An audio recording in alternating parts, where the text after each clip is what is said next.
maybe line 10.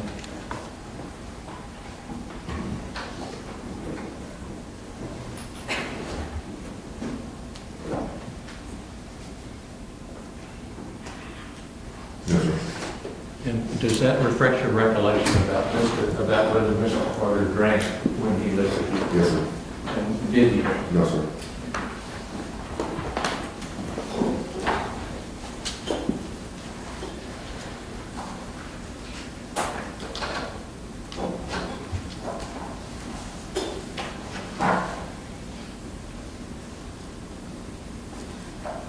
And you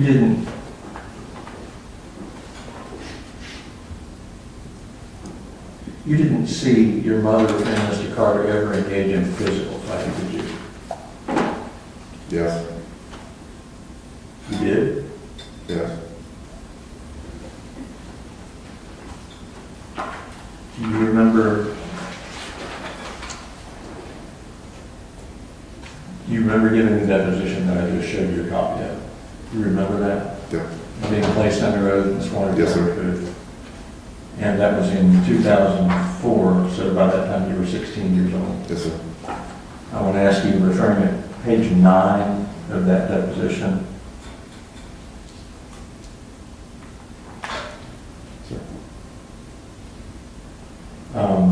Starting at line 7, question, did you two, and that's referring to you and Mr. Carter, ever have any problems between each other? Answer, when he would get in fights with my mom, I would yell at him.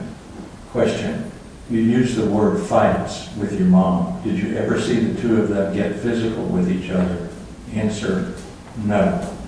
Question, so when you say fights, you're talking about verbal arguments? Yes. Question, and would they be like shouting matches that they would get into? Answer, yes. Do you remember those questions and answers? Yeah.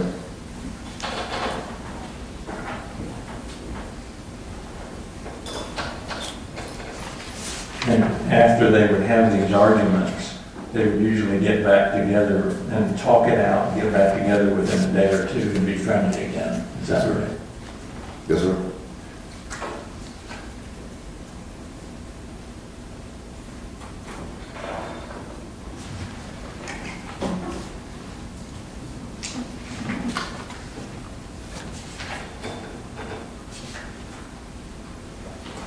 Just a moment, Joe. Yes, sir.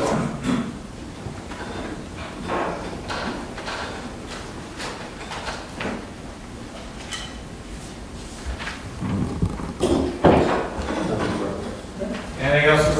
Very briefly, you were asked regarding the drinking, and in that deposition, if I may approach the witness, Your Honor. Yes, sir. Page 9 of that's, I'm sorry.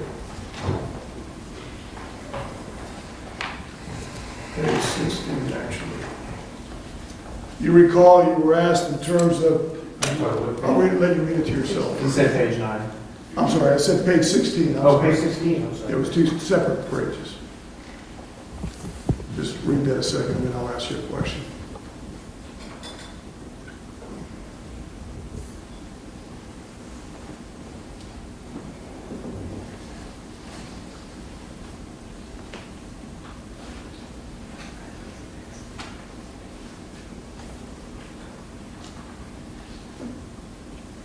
My question is, sir, that same deposition, you were asked, did he have a drinking problem when he lived with your mother? You said no, but when he moved out, he did. Do you recall saying that? Yes, sir. And then the next question was, when you mean when he moved out for the last time? Yes. Correct? Yes, sir. Thank you. No further questions. Okay. May I just about that? As to that issue, yes, sir. So the drinking by Mr. Carter, the drinking problem, didn't start until after he had split up your mother. After he moved out, yes, sir. Yeah. Thank you. Okay. Thank you, sir. You're free to go, subject to. Members of the jury, we will now take our lunch break. Similar to as we've been doing all week, you don't need to stay together, or whether you're together or apart, or not discuss the case, don't look up anything about it. Let me discuss it with you. Leave your pads face down on your chairs, and you'll see you back.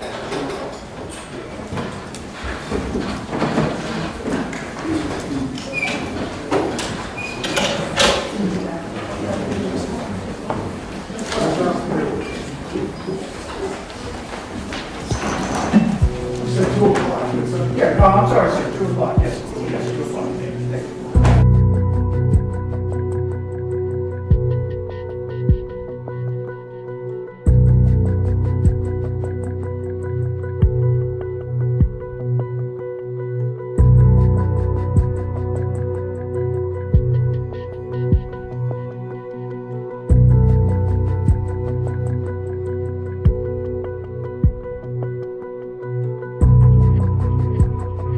Thank you.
But he's gonna cover kind of some of the details that I'm not going to. Not to stand. So, you know, if it gets in all week, Oh, I got some fellas in there, I'm gonna lose it.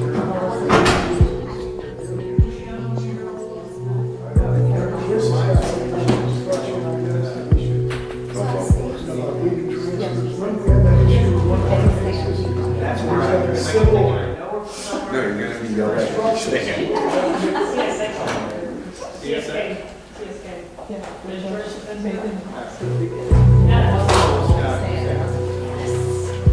Yeah. Justin? All right. Worthy request. I'll try. Back to the all is.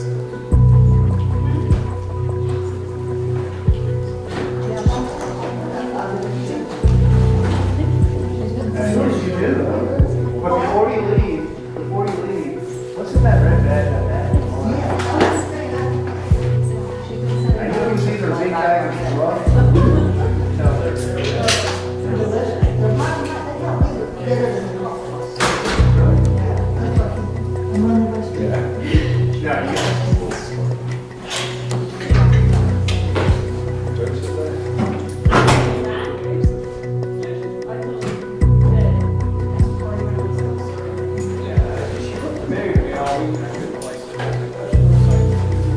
You're gonna lose it.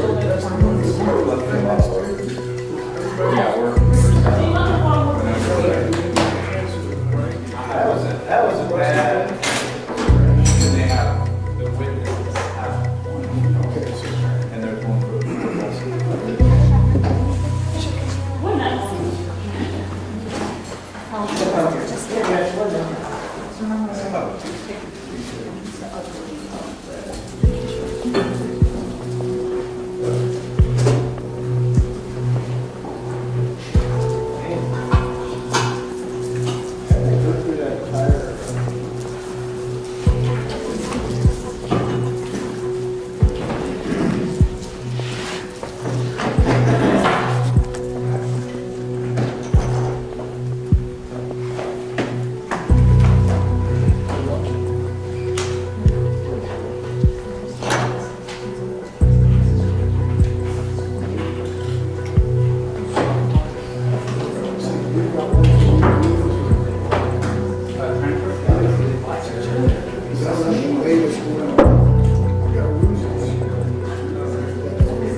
Judge Borrello, do we have somebody monitoring from Action News, Jax?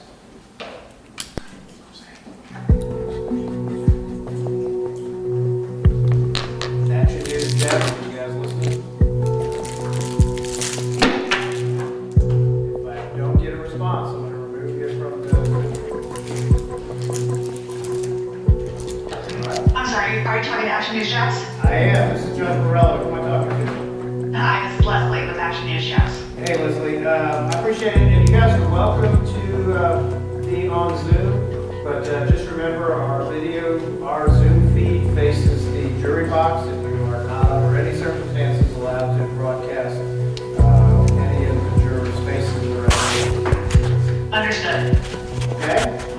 Thank you. All right, thank you.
For some reason, this works just as good as not as good. I just stuck on it. Yeah. Which is why I like these ones. It tastes better. Right.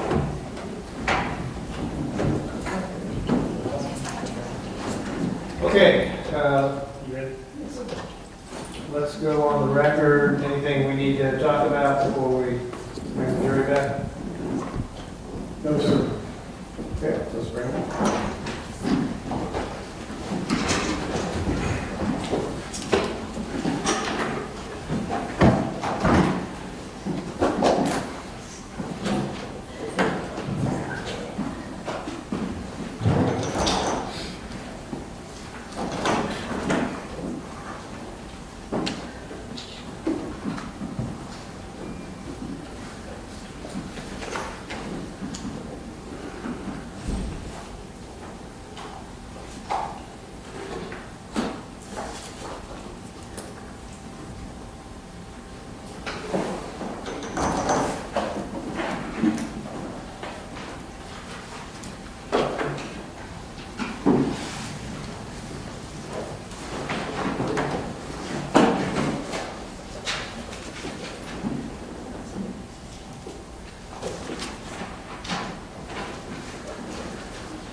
Okay, thank you, everyone. May be seated. Welcome back, members of the jury. We are ready to continue with the proceedings.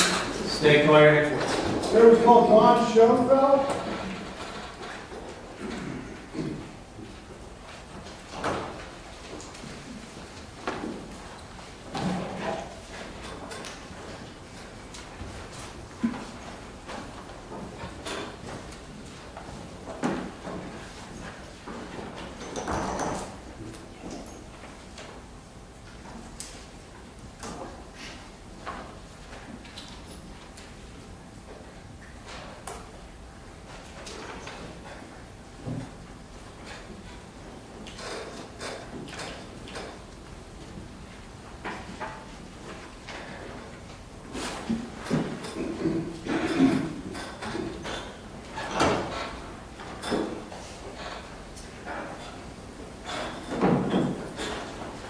Sir, the floor.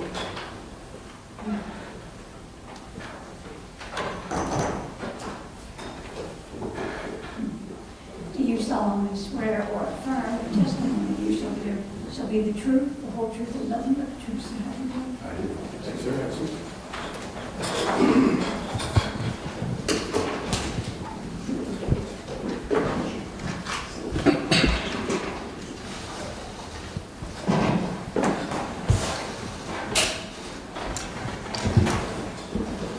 You state your name for the record, please, sir. Donald R. Shanefield. And you're retired from the Jacksonville Sheriff's Office? Yes. Okay. Just briefly, if you could, give us your background regarding Jacksonville Sheriff's Office. I started as a correctional officer in 1981. I moved to police in 1983. I became a sergeant in 1990. We worked in patrol.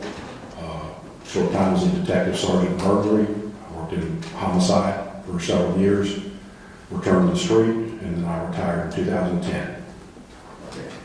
And prior to your employment with the Jacksonville Sheriff's Office, did you work for Atlantic Beach or Neptune Beach? Atlantic Beach, How long did you work for that police department? almost 2 years.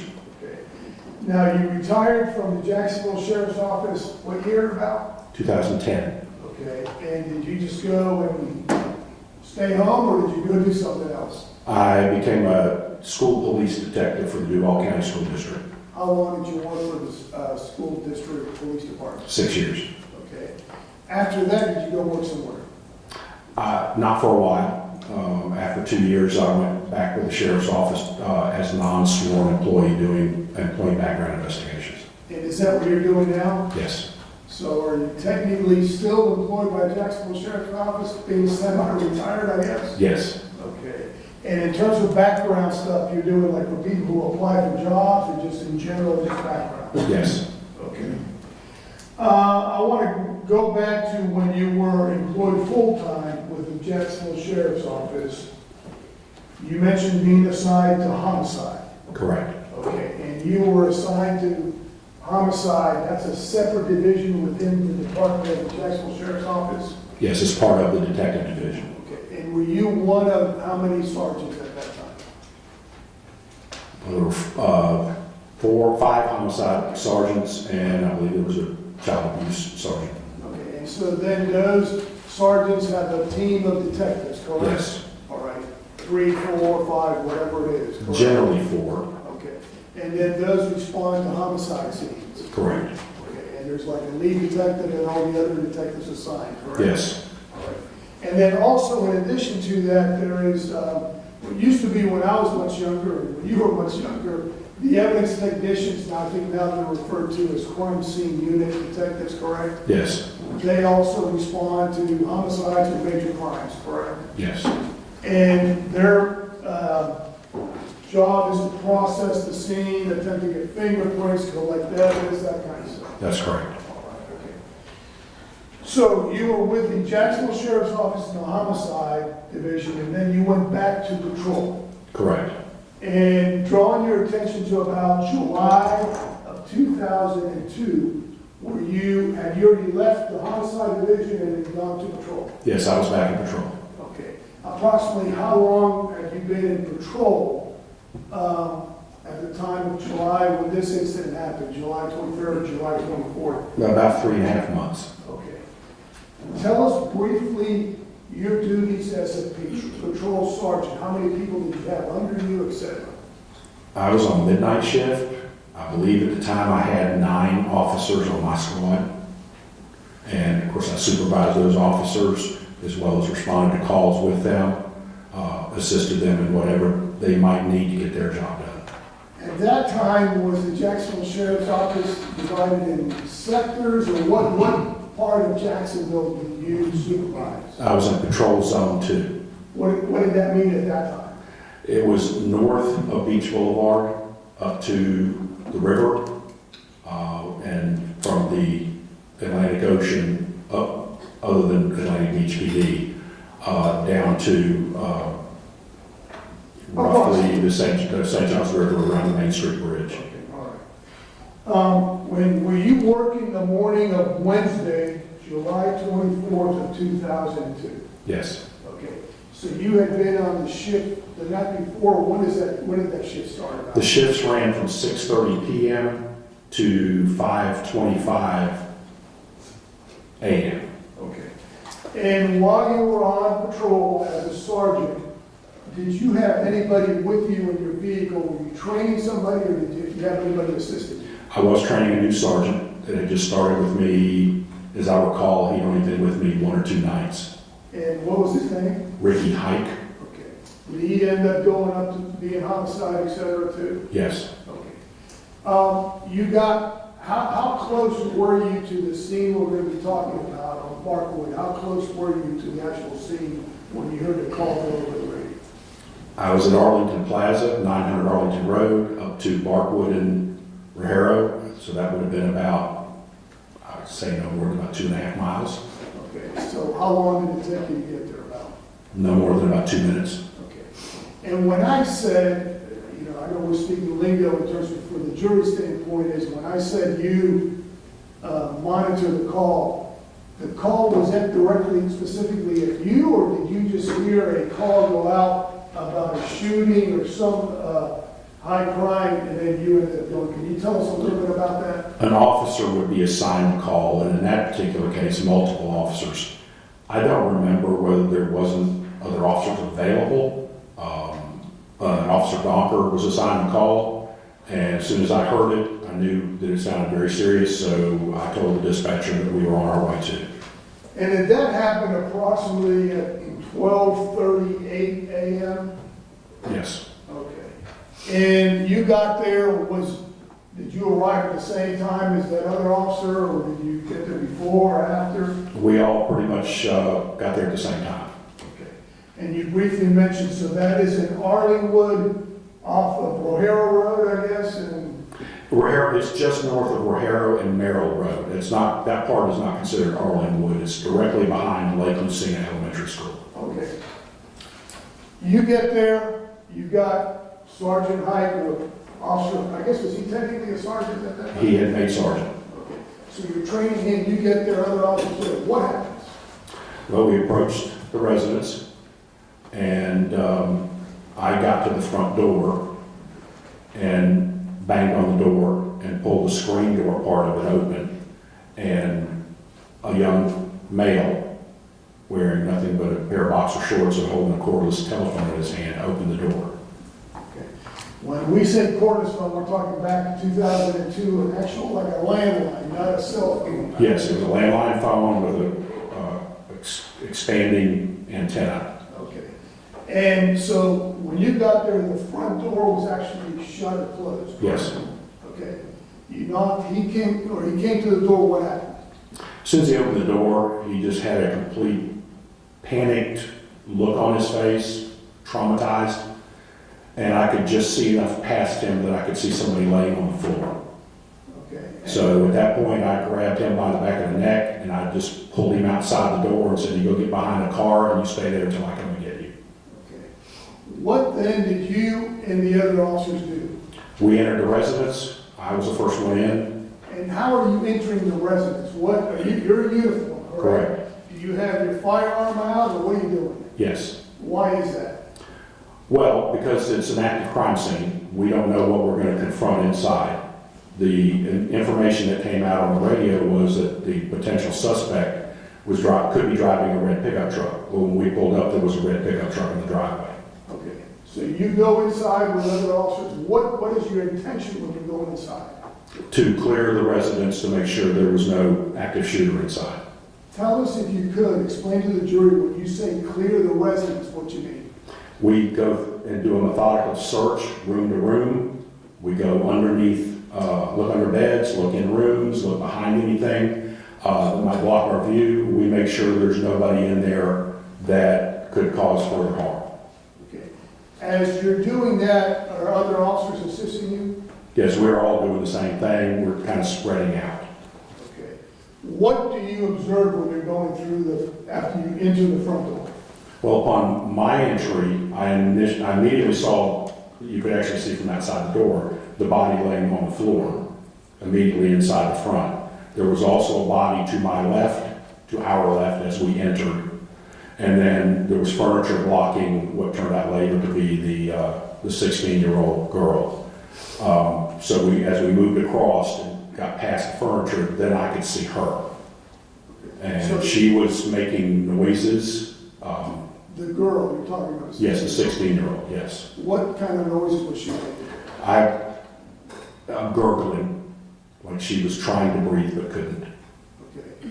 And what did you do next?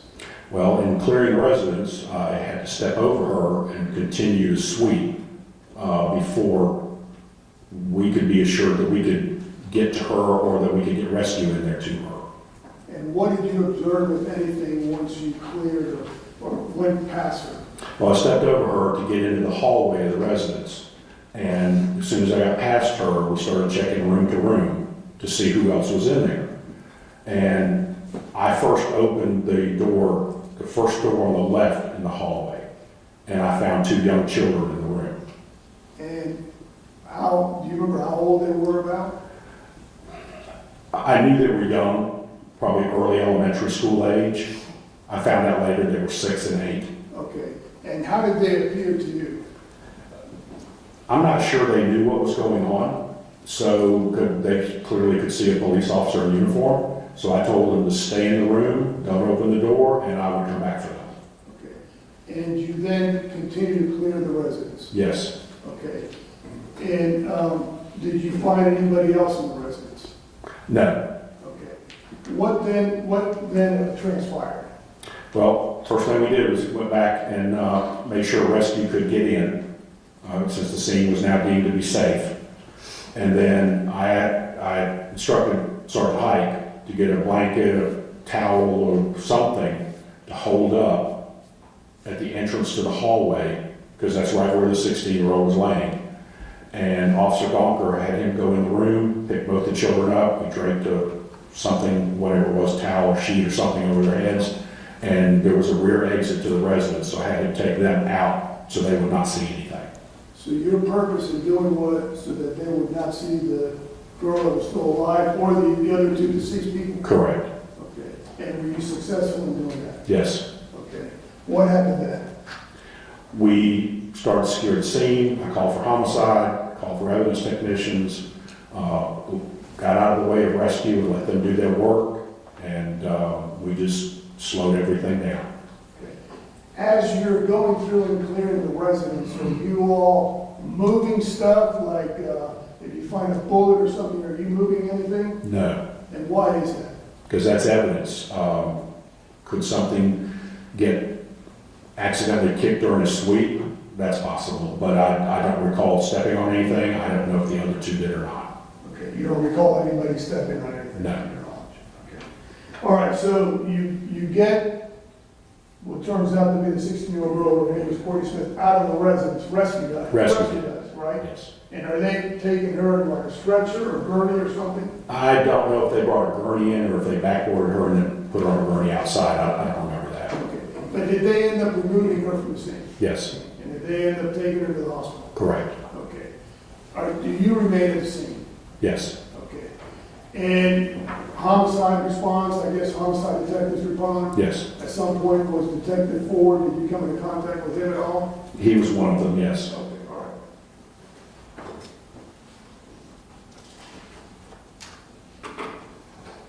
I want to, and I'm going to show you some photographs, and I want you to, as best you can, hopefully the photographs will appear on your screen. Is that screen functioning right now? Does it say State of Florida versus Pinkney Carter? Yes. May I inquire of the court, of the jury? Is your monitors on? They're indicating. Thank you. Okay, I'm going to show you some photographs, and I'm going to ask you to describe what happens and what your actions are in relation to the photograph. State's Exhibit number 1. Is that how the residence appeared when you got there? Yes. Okay. And when you mention the front entrance, to me, it's obvious what you're talking about, but I want to make sure the record's clear. Are we talking about, and I'm going to circle, this door right here that is to the right of the red Chevrolet pickup truck that I just circled? That is the front door. Okay. And so you go inside, is State's Exhibit number 2 a closer view or photograph of that front entrance? Yes. Okay. And are you taking these photographs, or is that a crime scene unit detective or evidence technician is doing that? Those are crime scene photographs taken by the evidence technician. And so my question was, on this photograph, it shows the front door, at least the screen door, open. When you got there, that screen door was not like that, is that correct? No. Okay. All right, State's Exhibit 3, what does that photograph show, sir? That appears to be part of the living room. Okay. And is that how you observed it when you went inside, sir? Yes, but from a different angle. Okay. Okay. What do you mean by that? Well, the three-piece sofa on the left side of the screen, beyond that outer frame is where the front door is. So the front door would be to the very left of this photograph? Right, I guess? And I'll show you some other photographs. Yes, that appears to be correct. Okay, all right. Let me show you State's Exhibit number 4. What does that photograph show? That's, the camera is from the back end of that sofa. Okay, And just behind that out of view would have been the front door. I got you. And this area I am circling right here, is this the area where you observed there appears to be some blood on, a stain of blood or a stain of some type on the carpeting there. Is that where you observed the 16-year-old girl? Yes. And do you recall now which way her body was positioned? Not exactly. Okay. I'm not sure I remember exactly her position. Was she laying on the ground? Yes. Okay. State's Exhibit number 5. What does that photograph show? That shows the deceased adult female. Okay. And is that how you observed her when you got there? Yes. Okay. And that in relation to the sofas, where would that be, I guess? The three-piece sofa is the end of it that's closest to the front door, is right there where you see her, you can't quite see them, but her feet. Okay. State's Exhibit number 6, what does that photograph show? That is the very far right of the screen, that's the back of that three-piece sofa. And then in the previous view, you could see these double glass doors with the curtains on them. Okay, there is something that I am going to circle. I believe they're referred to as placards. You see a number 2 there. Is Yes. that what the evidence technician or the crime scene unit detective puts in terms of where possible pieces of evidence are? Yes, the yellow placards are.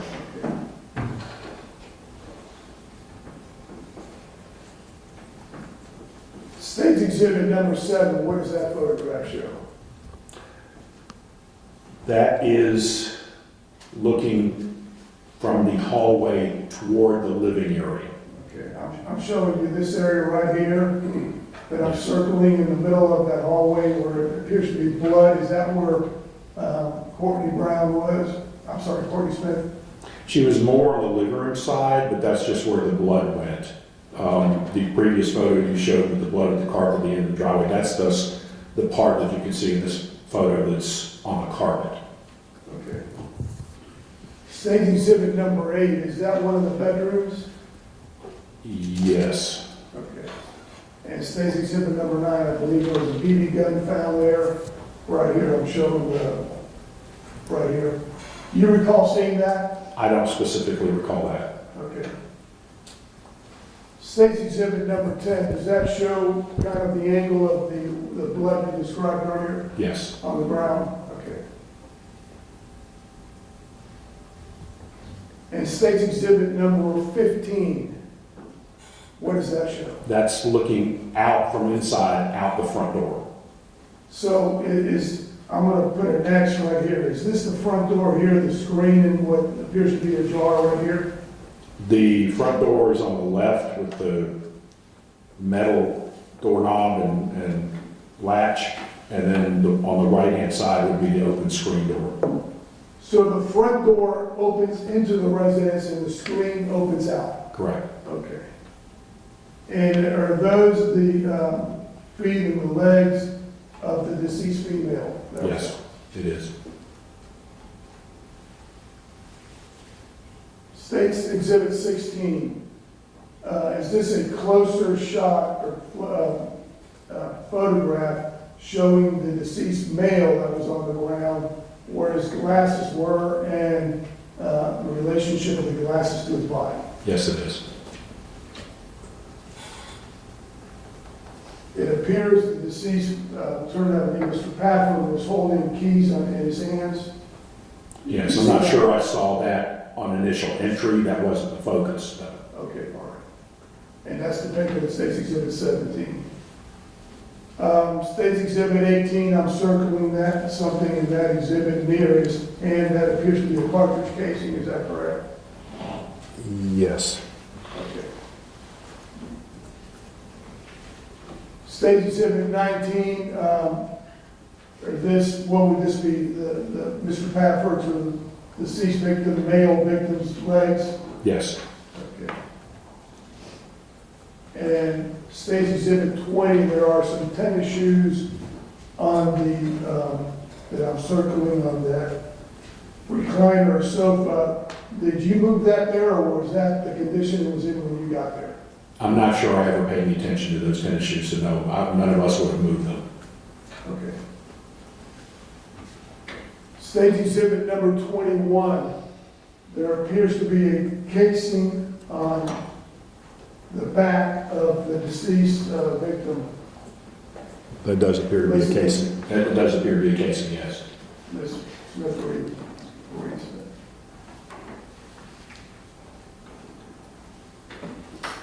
State's Exhibit number 1, is that just showing another something of value that I'm circling right here? I know you didn't pick up all that stuff, but that would have been done by the crime scene detective? Yes. Okay. And State's Exhibit 23, is that just showing other possible areas of interest in the floor in that residence? Usually the evidence technicians, if they saw something, they would very start with a photograph. So if there's a photograph there, it's because they would have seen something. And specifically, I'm showing you State's Exhibit 24, there's a close-up with a yellow Packard with number 6 next to something that's circling, which appears to be a casing, correct? Correct. Okay. And what I would refer to as a casing, is that what's ejected from a rifle or a firearm of some type when it is fired? If it's an empty casing, it would be, yes. Okay. State's Exhibit 25, what does that photograph show, sir? That's the dining area of the residence.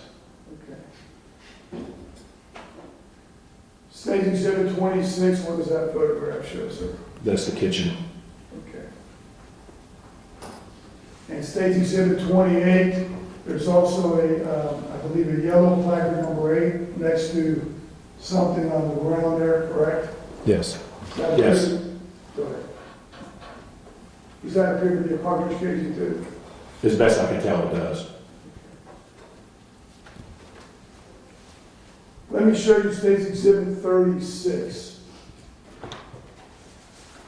Is that a diagram of the home, for lack of a better way to describe it? Yes. Okay, all right. And so your entrance inside the residence, you would have passed by the 3 vehicles that are there, correct? Yes. Okay, all right. So you would have come in through this front, is what I'm getting at, what's this front porch? Yes, that's correct. Okay, all right. State's Exhibit 11. I know you didn't do this, but that would have been done by a crime scene detective. Correct. Okay, I believe the one specifically in this case was Norma Buchanan. You remember that or not? I don't specifically remember who back then we called them evidence technicians, who was there at the time. That wasn't my focus. All right, and I believe this was drawn by Detective John Frisella. Do you recall that name at all or not? Yes, he was an evidence technician as well.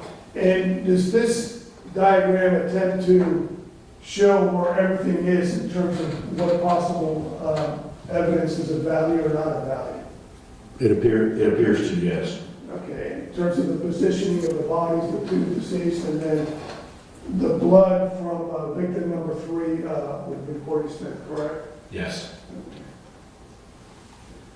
And I believe this is part of the backyard, State's Exhibit 27. Did you go in the backyard at all? Yes, I did. Okay.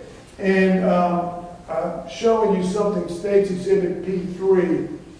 I believe you ended up knowing or recognizing one of the individuals that was murdered, correct? Correct. And is that Mr. Pafford that I Yes. showed you? Okay.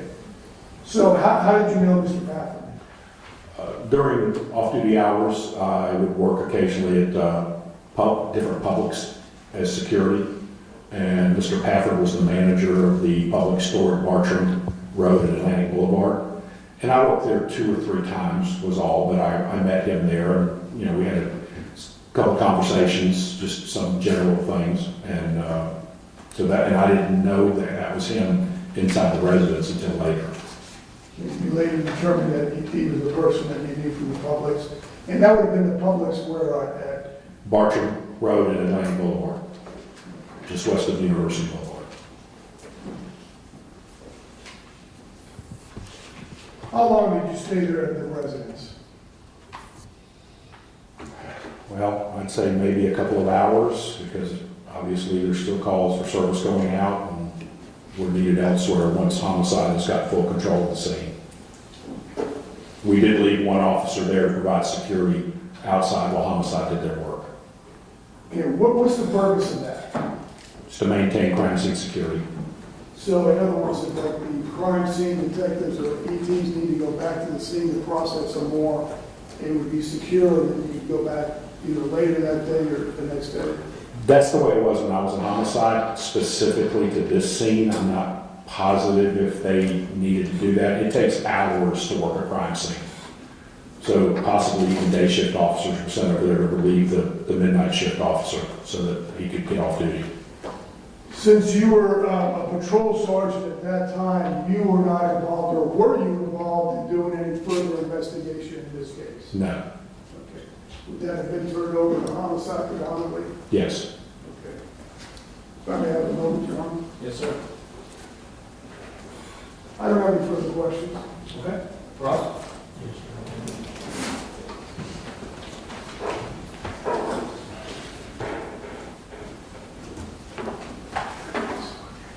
Good afternoon, Sergeant. Good afternoon. When you got there, you said you were riding with a trainee, Sergeant Hike, Yes. and both of you went inside this house. Correct. And Officer Donker, you said, was a responding officer, and he went inside the house. Yes. And when you entered with guns drawn, your focus was on looking to see if there was still a threat inside the house. That's the initial response, yes. And you went through the whole house in order to determine whether there was a threat. Well, the 3 of us covered the entire inside of the residence. I don't think I ever went specifically in the dining room. I mean, I might have later, but once we were satisfied, each to our own little area, that there was no further threat inside the residence, we deemed that it was safe so we could get rescue in there.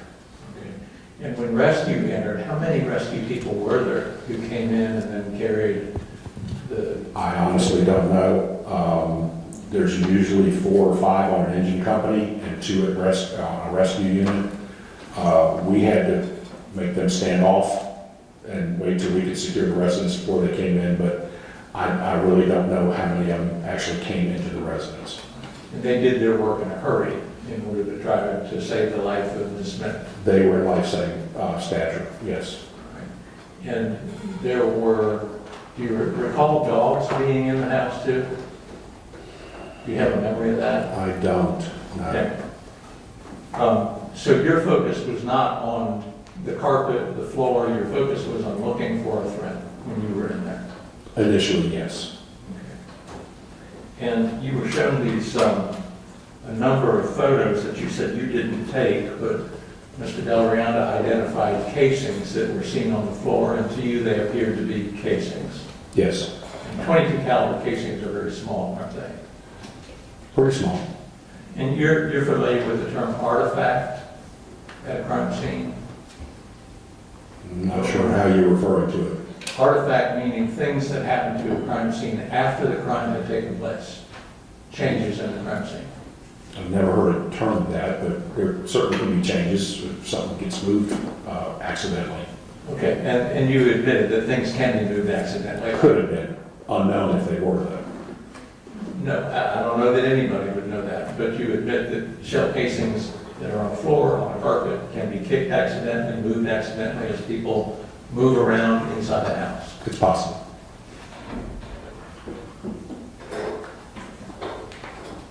And in this case, if blood from Courtney Smith was found dripped outside the door, that would be artifact, something that happened after the crime by those who came to rescue her.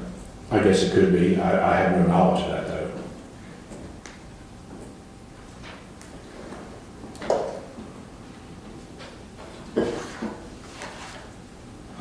And you went into the backyard too, you said, Yes, and you did a thorough search of the backyard for a human being. yes, And when you do a thorough search for a person, you look anywhere that a person might be hiding. that's correct. And were you also in the backyard when a canine was brought to the scene? I believe I walked back there briefly, but he was doing his search, and in order not to confuse the dog, the rest of us stay out of the way. Because a dog can be confused by a scent that you would create in the backyard if you Could were be. back there. Yes, And the dog is looking both with his eyes and with his nose, correct? I'm not a canine handler, but I would presume that that would be the case, yes. Yeah. I mean, they're looking for a human scent. Right. And as far as you know, the dog is not alert on a human scent in the backyard. To my knowledge, no.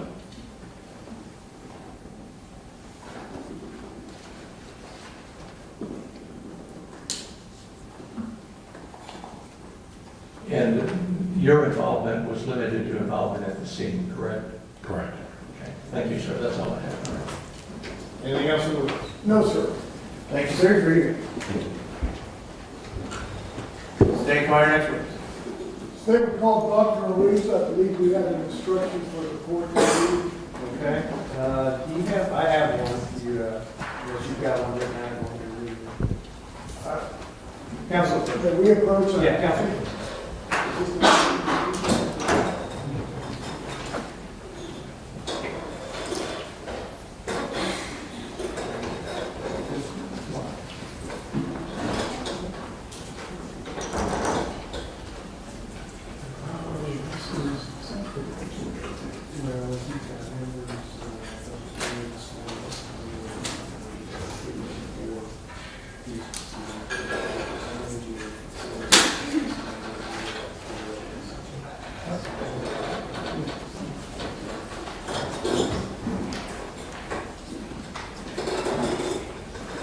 Members of the jury, the sworn testimony of Dr. Ruza, Mr. Delran, Dr. Ruza. Yes, sir. Dr. Ruza, given before these proceedings, will now be presented. You are to consider and weigh this testimony as you would any other evidence in the case.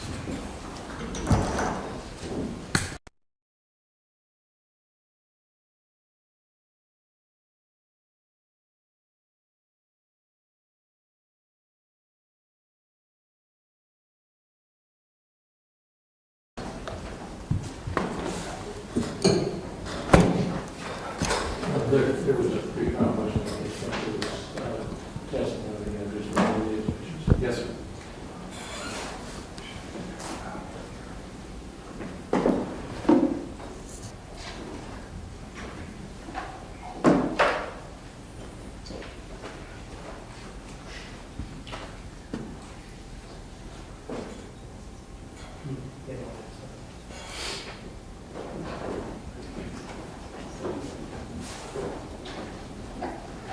Now, Mr. Delran, do you want to explain Ms. Gambit Freed's, what she's doing? Yes, Your Honor. For the record, she is going to be Dr. Ruiz for purposes of this presentation. I will ask the direct, and I believe Mr. Chillerfield is doing the cross-examination of her, as she will be Dr. Ruiz for all practical purposes. All right. And Ms. Gambit Freed, if you will give your name for that report. Yes, Your Honor. Crystal, Crystal, last name Gampath Freed, GANPATH-FREED. May I ask the court, Mr. Eubank, I believe we got this right, but I want to make sure that they're able to see also the screen's working. Did you have the seal up on your markers? Yes. Thank you, Robert.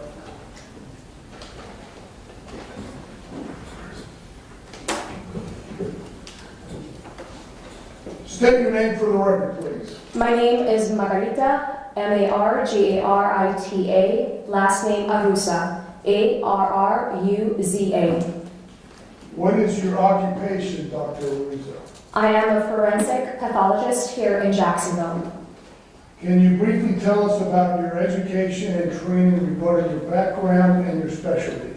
I went to medical school at the University of Madrid, School of Medicine in Madrid, Spain. After that, I came to the United States. I did my training in anatomical and clinical pathology at the University of Illinois Hospital in Chicago, Illinois. After that, I did a further year of training in forensic pathology at the Cook County Medical Examiner's Office, which is also in Chicago, Illinois. When I finished with my training, I came to Jacksonville. That was in July of '89. I've been here ever since. I am board certified by the American Board of Pathology in anatomical and clinical pathology and also in forensic pathology. I am licensed to practice medicine in the state of Illinois and the state of Florida. Will you please explain to the jury what forensic pathology is? Forensic pathology is the branch of pathology that deals with the determination and the cause and manner of death. We apply medical facts to the legal issues for the administration of justice. That is why we testify in court. And you are currently the chief medical examiner here in the circuit. Yes, I am. Okay, what are your duties as the medical examiner here in the circuit? Essentially, doing the autopsies, testifying in court. I also have administrative duties.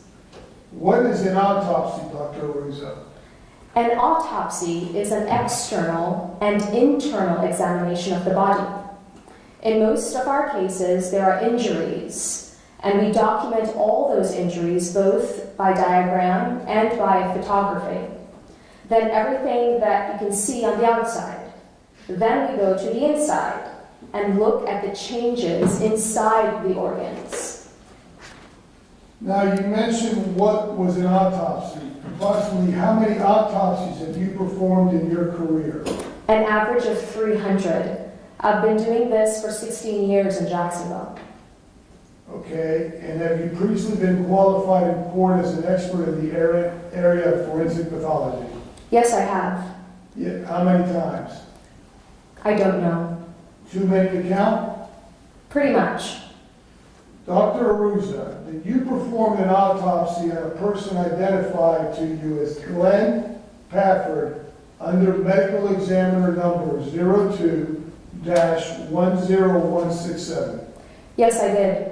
Where did you perform that autopsy? In the medical examiner's office here in Jacksonville. And when? It was July 24th, 2002. Did you determine a cause of death? Yes. And what was that? He died of multiple gunshot wounds. And the manner of death? Homicide. And in performing the autopsy, did you determine Mr. Pafford's height and weight? Mr. Pafford was 70 inches tall and he weighed 179 pounds. Everybody, when they come into our office, is weighed and measured. And 70 inches would be 5'10"? Yes. Okay, you determined what his age was. He was 49 years old. And you mentioned he died of gunshot wounds. How many gunshot wounds did you observe? He had 3 gunshot wounds. Where were they, briefly? All were in the head area. Ma'am, I'm going to show you what's been marked for identification purposes, the state's exhibit previously shown to council. I ask you if you recognize state's exhibit 38. And I'm going to show that on the screen. Yes, I do. Okay, sorry, it should be 38 and 39. And is that a photograph of Mr. Pafford, the person you performed the autopsy on? Yes. Let me show you state's exhibit. Okay, I'm sorry. Let me come back a second. Okay. And Dr. Russo, you mentioned that he was shot 3 times all to the head. I'm going to show you some other photographs, and I'm going to ask you if these photographs that have been previously shown to council, and I'm going to ask you if these photographs would help you describe to the jury the injuries that you're going to be talking about. Yes. State's Exhibits 39, 40, and 41. Would each of these photographs help you describe to the jury the gunshot wounds that you're going to be talking about? Yes, each one of those pictures shows a gunshot wound, and there are 3 different pictures, 3 gunshot wounds. Okay, so let me go now to the photographs.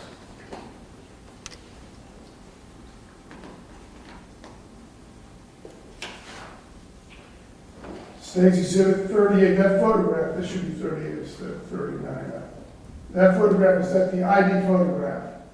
Yes, in every single case, we take an ID photograph of the person as is, and that is Mr. Pafford. The blue around the eyes is due to the injuries inside the head, and you can see one of the gunshot wounds. You also see some lacerations in the mouth because of the injuries again. Okay, I'm showing you State's Exhibit 39. What does that photograph show?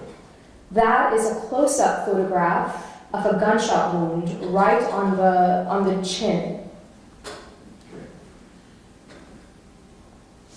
State Exhibit number 40, what is that gunshot? I'm sorry, what does that show? This photograph is a photograph of a gunshot wound to the left side of the head of Mr. Pafford.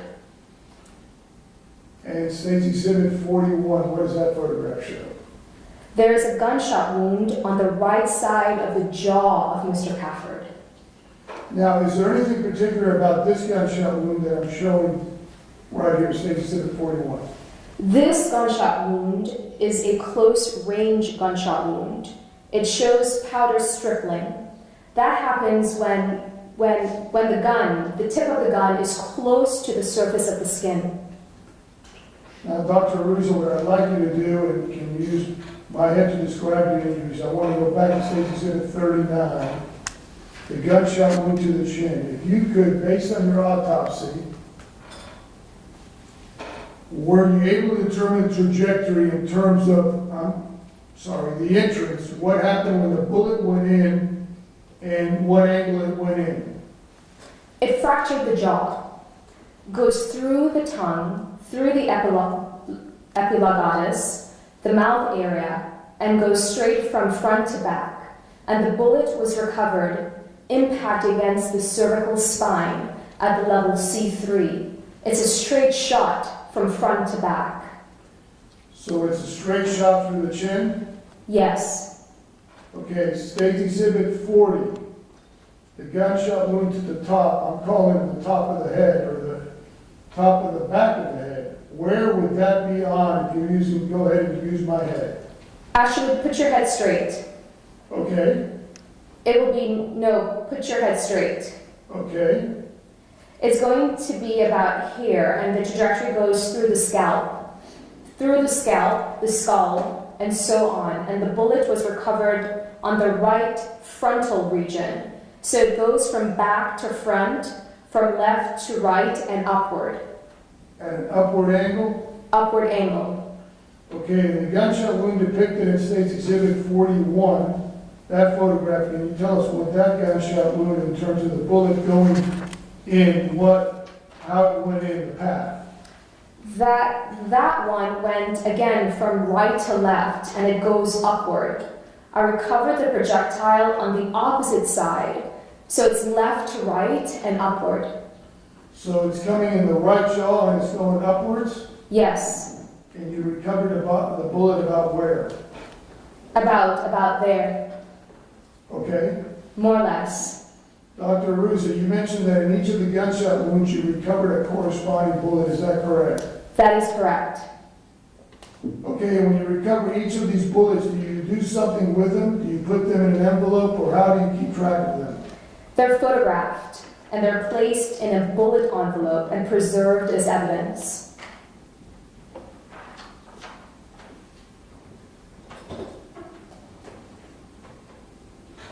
I'm sorry. Okay, and I'm going to show you what's been marked and previously been shown to council as State Exhibit 42, 43, and 44.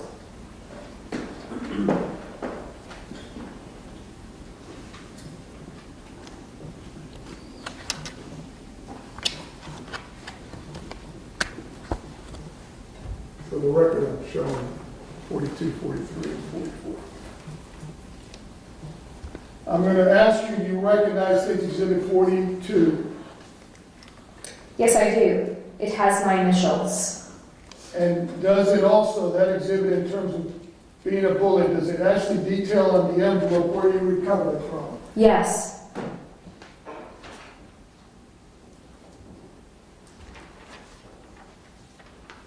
Okay, let me show you State Exhibit 43. And ask you if you recognize that. Yes. Excuse me, while we're going through the other exhibits, can this go to 41 be removed from the screen? Sure. Go ahead while you're doing this process. Yes. Again, it has the bullet envelope. It has my writing where I recovered the bullet and the flattened, deformed bullet. And State Exhibit 44, do you recognize that? Yes, I do. Same thing. Where I recovered the bullet from, and the bullet is there too.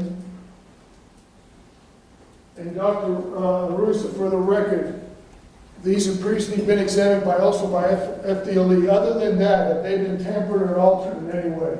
Not that I can tell, no. Okay, Your Honor, this time I'd like to publish those to the jury as exhibits. Yes, that's what was done originally. Yes.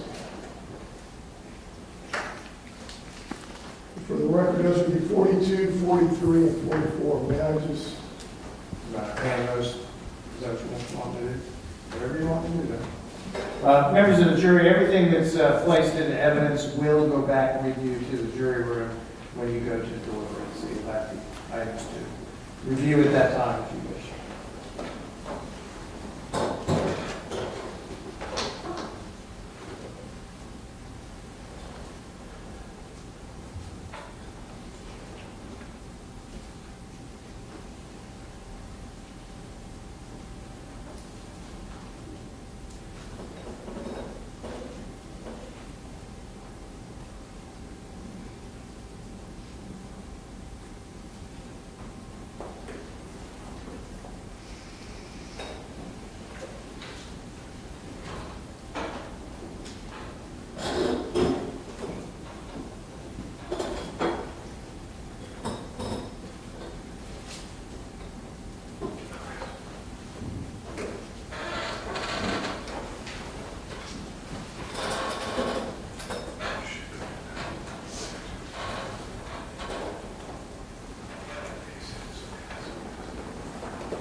Ms. Kennedy, if you will retrieve those items from Mr. Davis.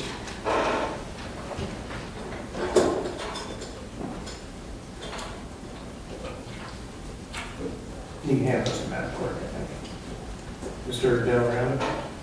Dr. Ruza, I'm going to ask you about each of these gunshot wounds. Were each of these fatal? Yes, Okay, you mentioned in one of the gunshot wounds, the jaw, that there was stippling. Was there stippling on the one at the top of the head, or the back of the head, and the one to the chin? no, Dr. Ruza, I'm going to show you a few photographs of the actual murder scene, showing you State's Exhibit 17 has been introduced into evidence and depicts a hand with the keys. So,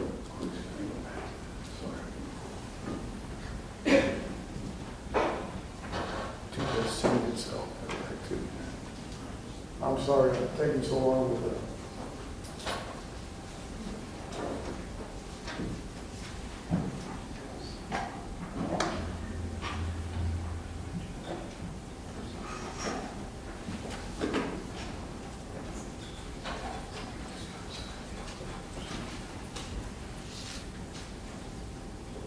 Should be 17.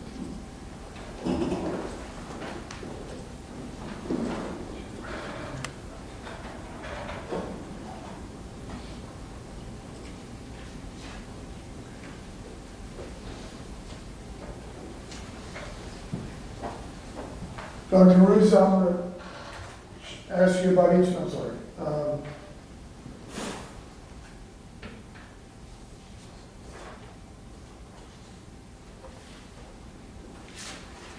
Dr. Ruza, I'm going to show you in a few photographs of the actual murder scene, showing you State's Exhibit 17 that's been introduced in evidence that depicts a hand with the keys.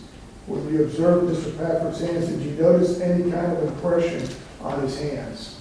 yes, from the keys.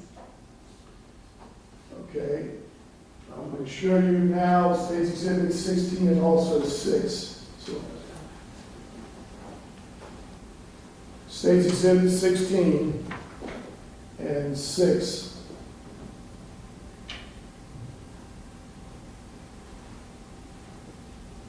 These two photographs, which are Mr. Crawford at the scene itself. Okay, and I'm going to ask you a hypothetical regarding that, Dr. Ruiz. Assume Mr. Pafford was found in this condition there at this home, at the scene. You described the gunshot wound to the top of the head.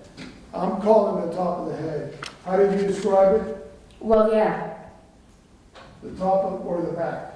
it's on the back of the head. Okay, and assuming Mr. Pafford was found in this condition, in terms of his body, as depicted in State Exhibit 6 and 16,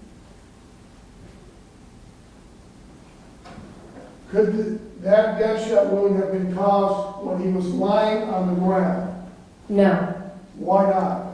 because if you look at the picture, that is because of the turn of the head, it's impossible. The blind and the window is right there next to it, and you cannot sustain an injury there in that position. Now, Dr. Aruza, you mentioned earlier that Mr. Pafford was, I think, 5'10", is that correct? Yes, Okay, and the gunshot wound to the top of the head or the back of the head, where would that, assuming it was a rifle that fired a .22 bullet, where would the rifle have to be in relation to the head, assuming he was standing up straight?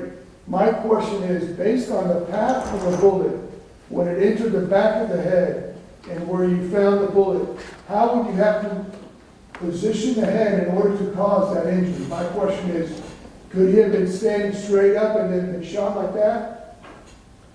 Let me stand right here, Dr. Ruzo, without having you get down again and using this as the rifle. If Mr. Pafford was standing straight up like this, how could that bullet enter the back of his head? Where would the rifle have to be? How would the... since the trajectory is from left to right and upward, had to be, I'm sorry, I will use it above his head because I cannot go through, but essentially had to be somewhere along this line. Let me get you to step down. I apologize, that's slippery here. So it will be somewhere, it's going to go upward, but it's somewhere in this trajectory? I think that's What? Council approach, and bring me a transcript of the, what you're using when you come up. Oh, I'm sorry, I read an answer. Council approach, and bring me a transcript.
Okay, you may continue.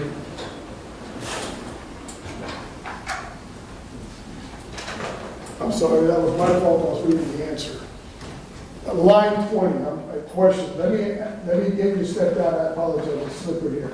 So it'll be somewhere, it's going upward, but it's somewhere in this trajectory. Okay, it's consistent with Mr. Pafford's head having been down and him being in a downward position, that's going down to almost kneeling? That is also a possibility. Why is that? You can almost A-line everything depending on the position of the body. Okay, now the gunshot wound to the chin that you described, you said that was a straight shot, is that correct? Yes, So he could have been standing straight up with that was shot, is that correct? yes, When that gunshot wound is inflicted, would Mr. Pafford remain standing up? Or would that have caused him to start going down, or how long does it take? People see movies and you're the expert, so that's why I'm asking.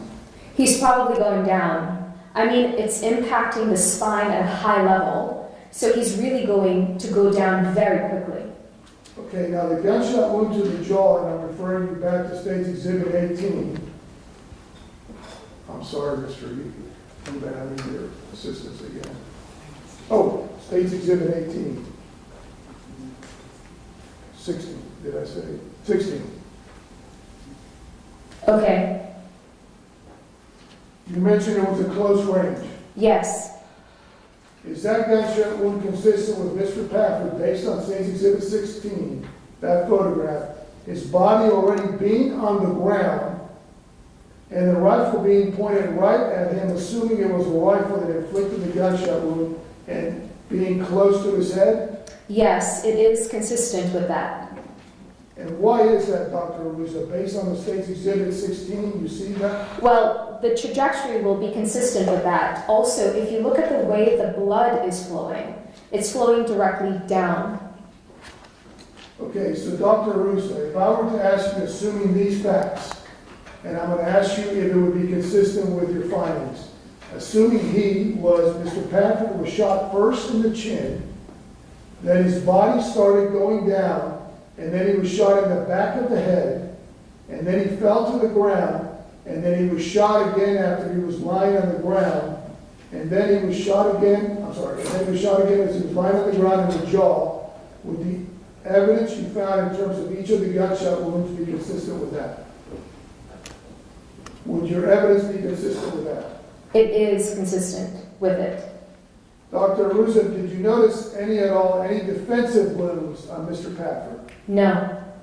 Dr. Arusa, I now want to move on to an autopsy that you performed.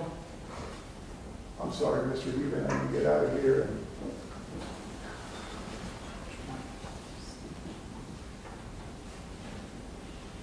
Go back to her.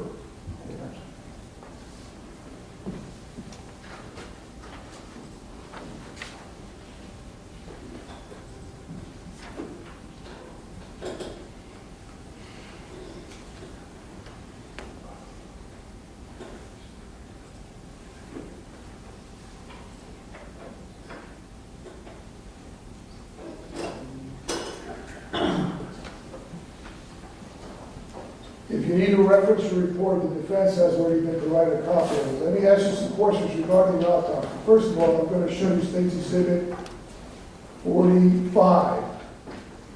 And I'm going to ask you if you recognize State's Exhibit 45. Yes, I do.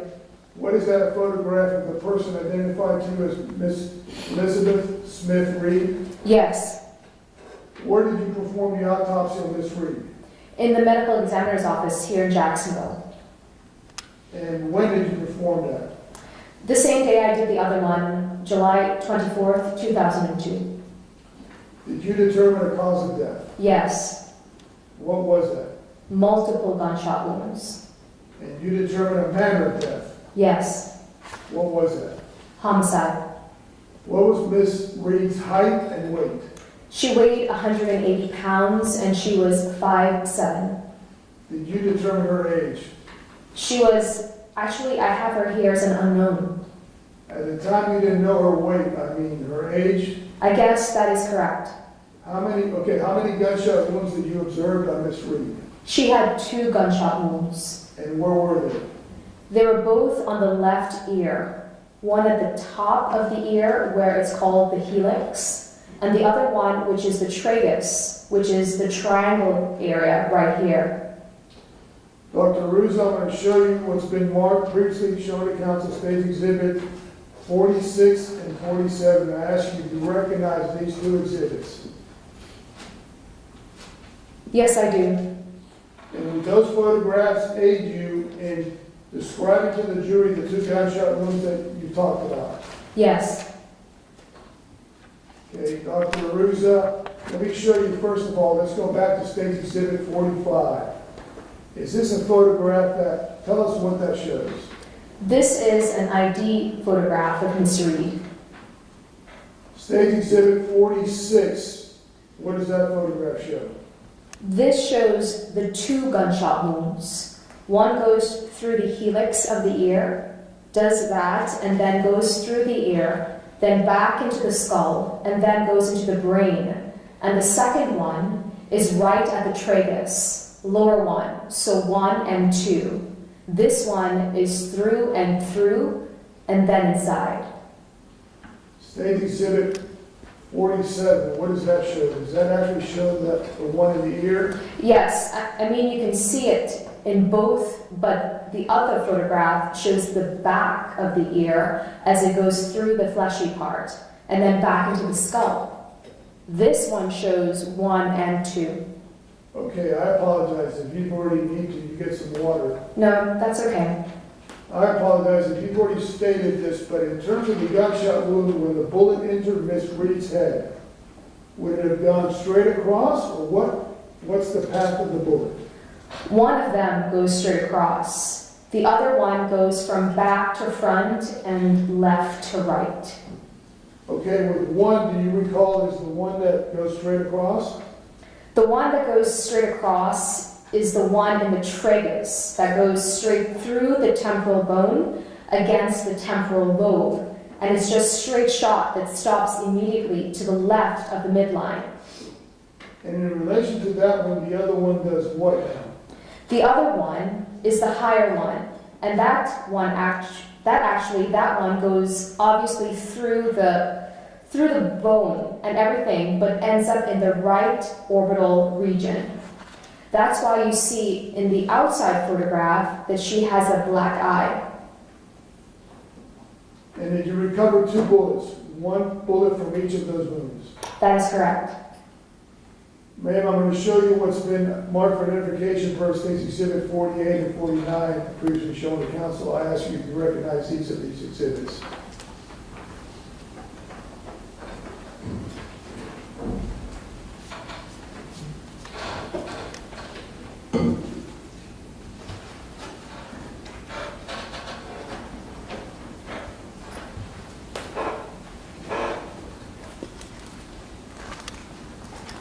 Yes, I do. Again, they have my markings. The bullets are there, and where I recovered the bullets from. Now, Dr. Ruza, in each of these gunshot wounds, did you find any stippling indicating close range? No, I did not. I'm going to show you Dr. Ruza a photograph that's been introduced into evidence already, State's Exhibit 15. I need to go back to...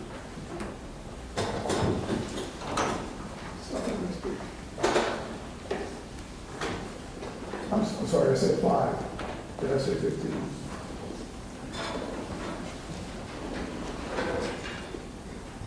For the record, I meant State's Exhibit 5. I may have said 15.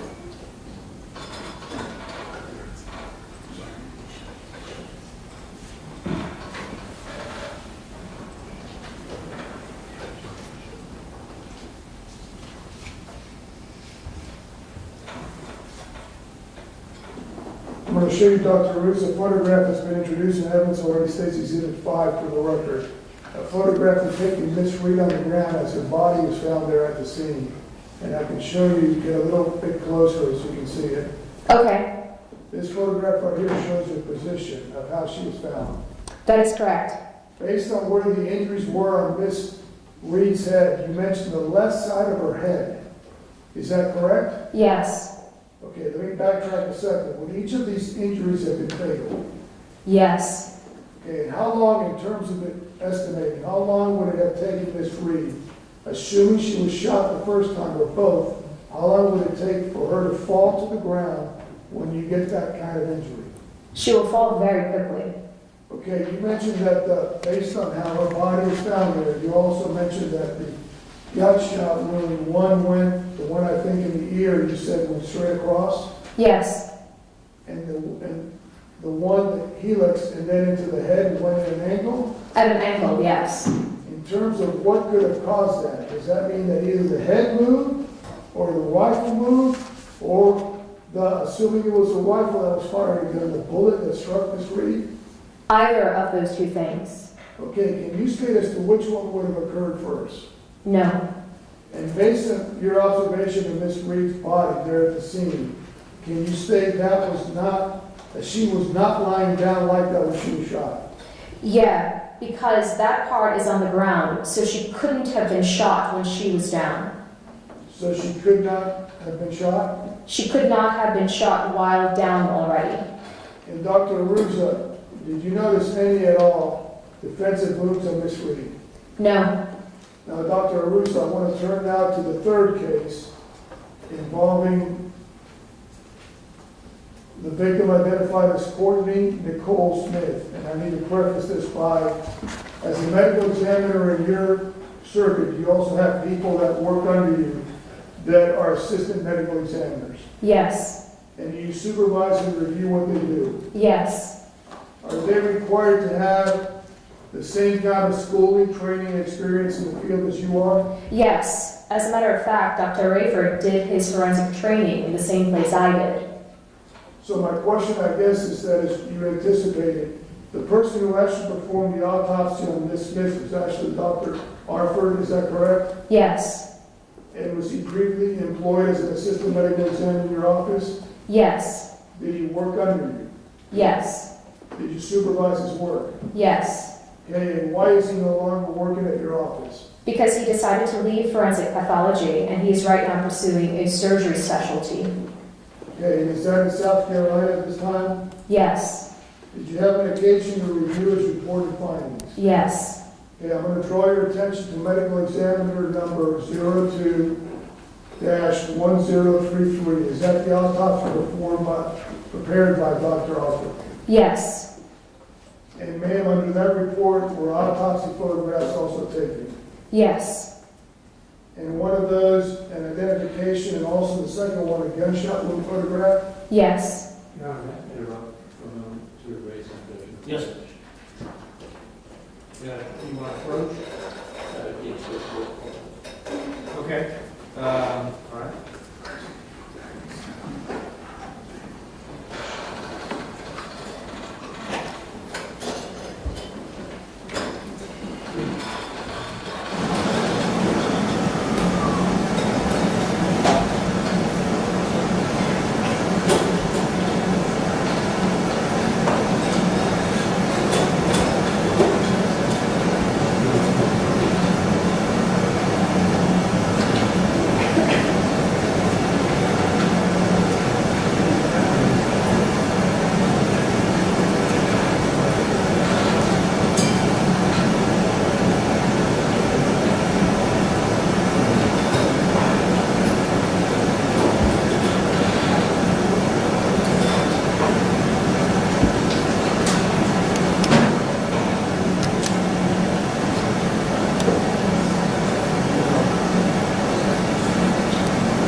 just stay back there because I think you're going to have some questions. May I proceed, Your Honor? Yes, sir. Okay, I have shown previously, showing the council, I'm showing you State's Exhibit 50, and then also 51. I ask you, do you recognize State's Exhibit Yes, I do. and 51? Also, Yes. were these two photographs taken related to under medical examiner 1033 related to Nicole Courtney Smith? Yes. And Dr. Arusa, in terms of how the autopsy was performed by Dr. Arthur, which one you're going to testify about regarding Courtney Smith? Did she come straight from the medical scene, or to your office, or did she go by way of hospital? She actually was taken from the scene to Shands Hospital, and she died 2 days later. And in terms of what caused her death? A gunshot wound to the head. And what was the manner of death? Homicide. The autopsy was performed when? The autopsy was performed on July 27th. So she officially died on July 26th? Yes. 2002. 2002. When was she taken to the hospital? Were attempts made to save her life? Yes. Okay, is that part of an attempt depicted in one of the photographs that you're going to be testifying about? Yes. Okay, so if you can just briefly cover what attempts were made to save her life in terms of medical treatment. Essentially, they tried to release the pressure in the brain caused by the injury. So that's why you'll see a scar, and they put an intracranial pressure monitor, again, just trying to control the edema and the swelling of the brain. How many gunshot wounds were observed on Courtney Smith? Single gunshot wound. And where was it? The gunshot wound was on the left coronal suture, so it will be on the left side of the head. Dr. Russo, State's Exhibit 15, what is that? I'm sorry, 50. 50. What does that photograph show? This is an ID photograph of the decedent.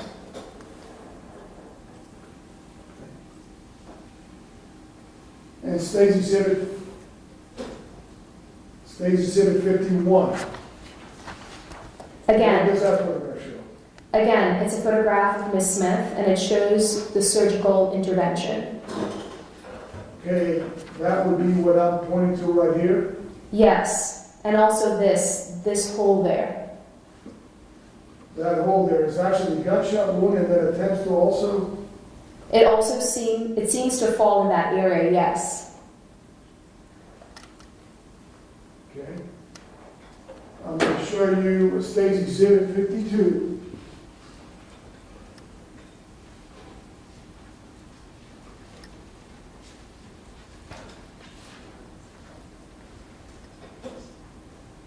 Show you State's Exhibit 52 next. Do you recognize this exhibit by way of the medical examiner number as a bullet that was recovered from Courtney Smith's body? That is correct.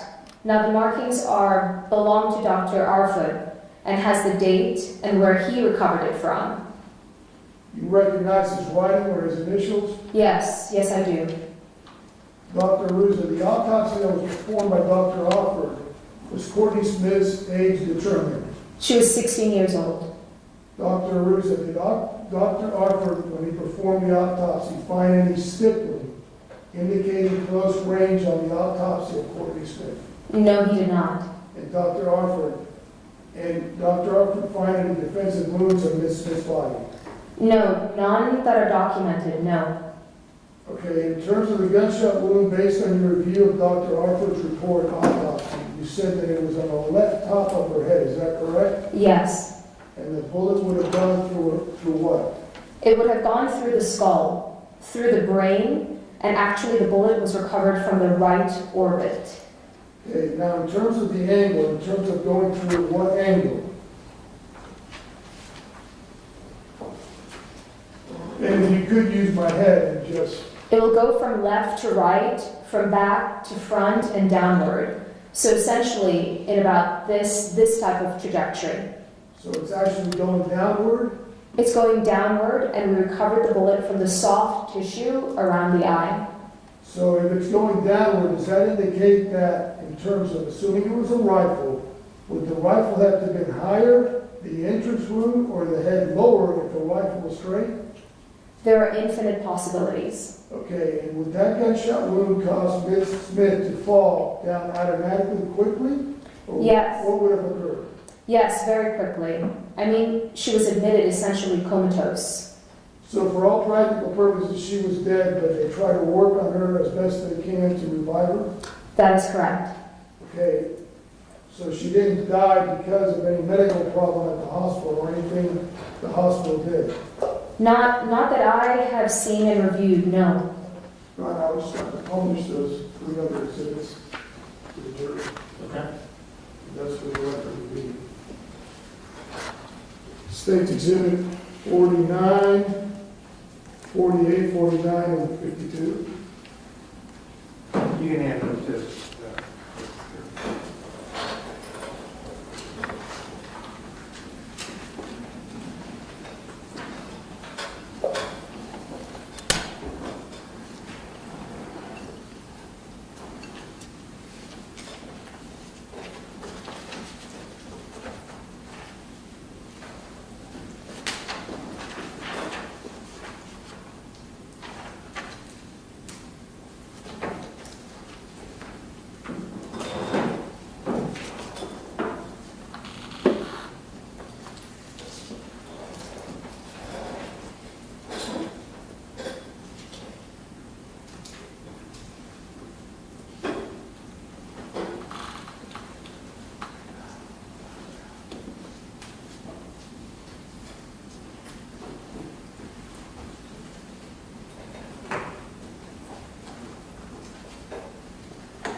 Any further questions? Okay, Mr. Greenfield? Good morning, Dr. Ruth. Good morning. How are you doing? All right. I wanted to ask you a question about your expression, manner of death. Mr. Delriano asked you about the manner of death, and you said for each of these it was homicide. In your medical examiner terminology, homicide basically means death at the hands of another. That is correct. Okay, and you were asked about whether shots were distant or close. And in this case, there was only evidence of one close shot, right? That is correct. And it was Mr. Pafford's cheek. That is correct. And when you say that, when you say that the others were distant, it could be a foot, 2 feet, 3 feet, 20 feet. You can't really say anything about the distance. That is correct. Okay, and when Mr. Delariano was asking you questions, he asked you in the order of Mr. Pafford first, and then Ms. Reed, and then Courtney Smith. You don't know in what sequence these people were shot, do you? That is correct. I don't know that. When you and Mr. Delariano were down here, and there were demonstrations that were done with Mr. Delariano standing up straight, isn't it true that when you have a head and you have a weapon, as the head moves, the angle can change, and as the weapon moves, the angle can change? That is correct. But during an autopsy, you established the path of the bullet, don't you? Yes. So that once you establish the path of the bullet, then that becomes fixed. Yeah, within the head, that is fixed. Okay, and then these different demonstrations, isn't it true that at that point, then you can kind of establish the path, and as the head moves, the weapon moves? Yes. And you could have a multitude of different relative positions of the weapon and the head. That is correct. I think your term was Infinite. infinite number of possibilities. Yes. So if the head tilts forward or swivels or moves, then the angle at which the weapon was held could move accordingly. That is correct. Okay, with regard to Courtney Smith, you said that the single gunshot wound would have rendered her unconscious immediately, correct? Yeah. I mean, I reviewed the records, and she had a Glasgow Coma score of 3, which is essentially a person that is near death. And as a result of that shot, she would have fallen immediately too. Yes. And if she had been moving at the time of the shot, she would fall in the direction of her momentum. That is correct. When the language was used consistent with, several times you were asked, was it consistent with this or consistent with that? That doesn't mean that's the way it happened. That is also correct. Your findings could be consistent with many different possibilities. Yes. You did a toxicological examination as part of your autopsy, did you not? Yes, it is. Isn't it true that you determined that both Liz Reed and Glenn Pafford had been drinking? Yes. You answered in response to questions that each of these wounds, all 6 of the bullet wounds, were fatal wounds. Yes. And they would have caused unconsciousness immediately, Yes. each of them. Yes.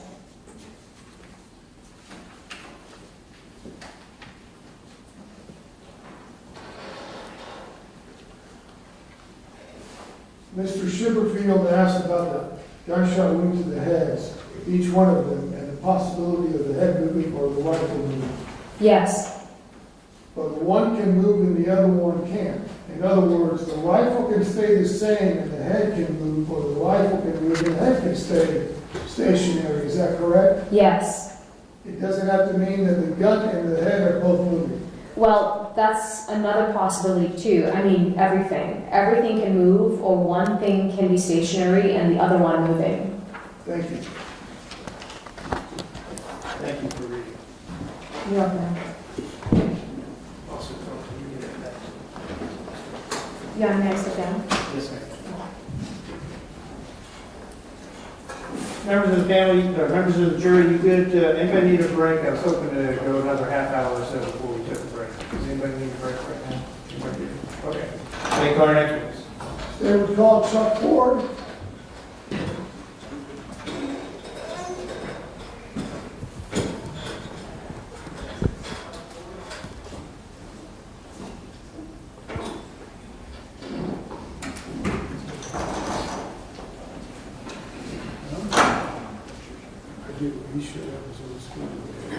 Sir, if you'll come forward.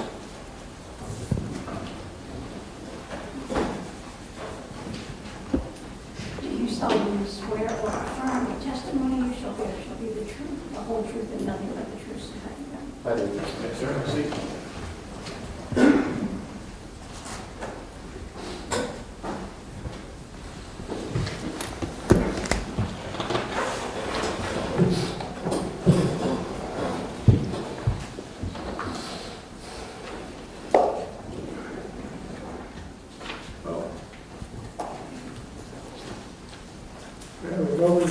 Yes, sir.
May I proceed, Your Honor? Yes, sir.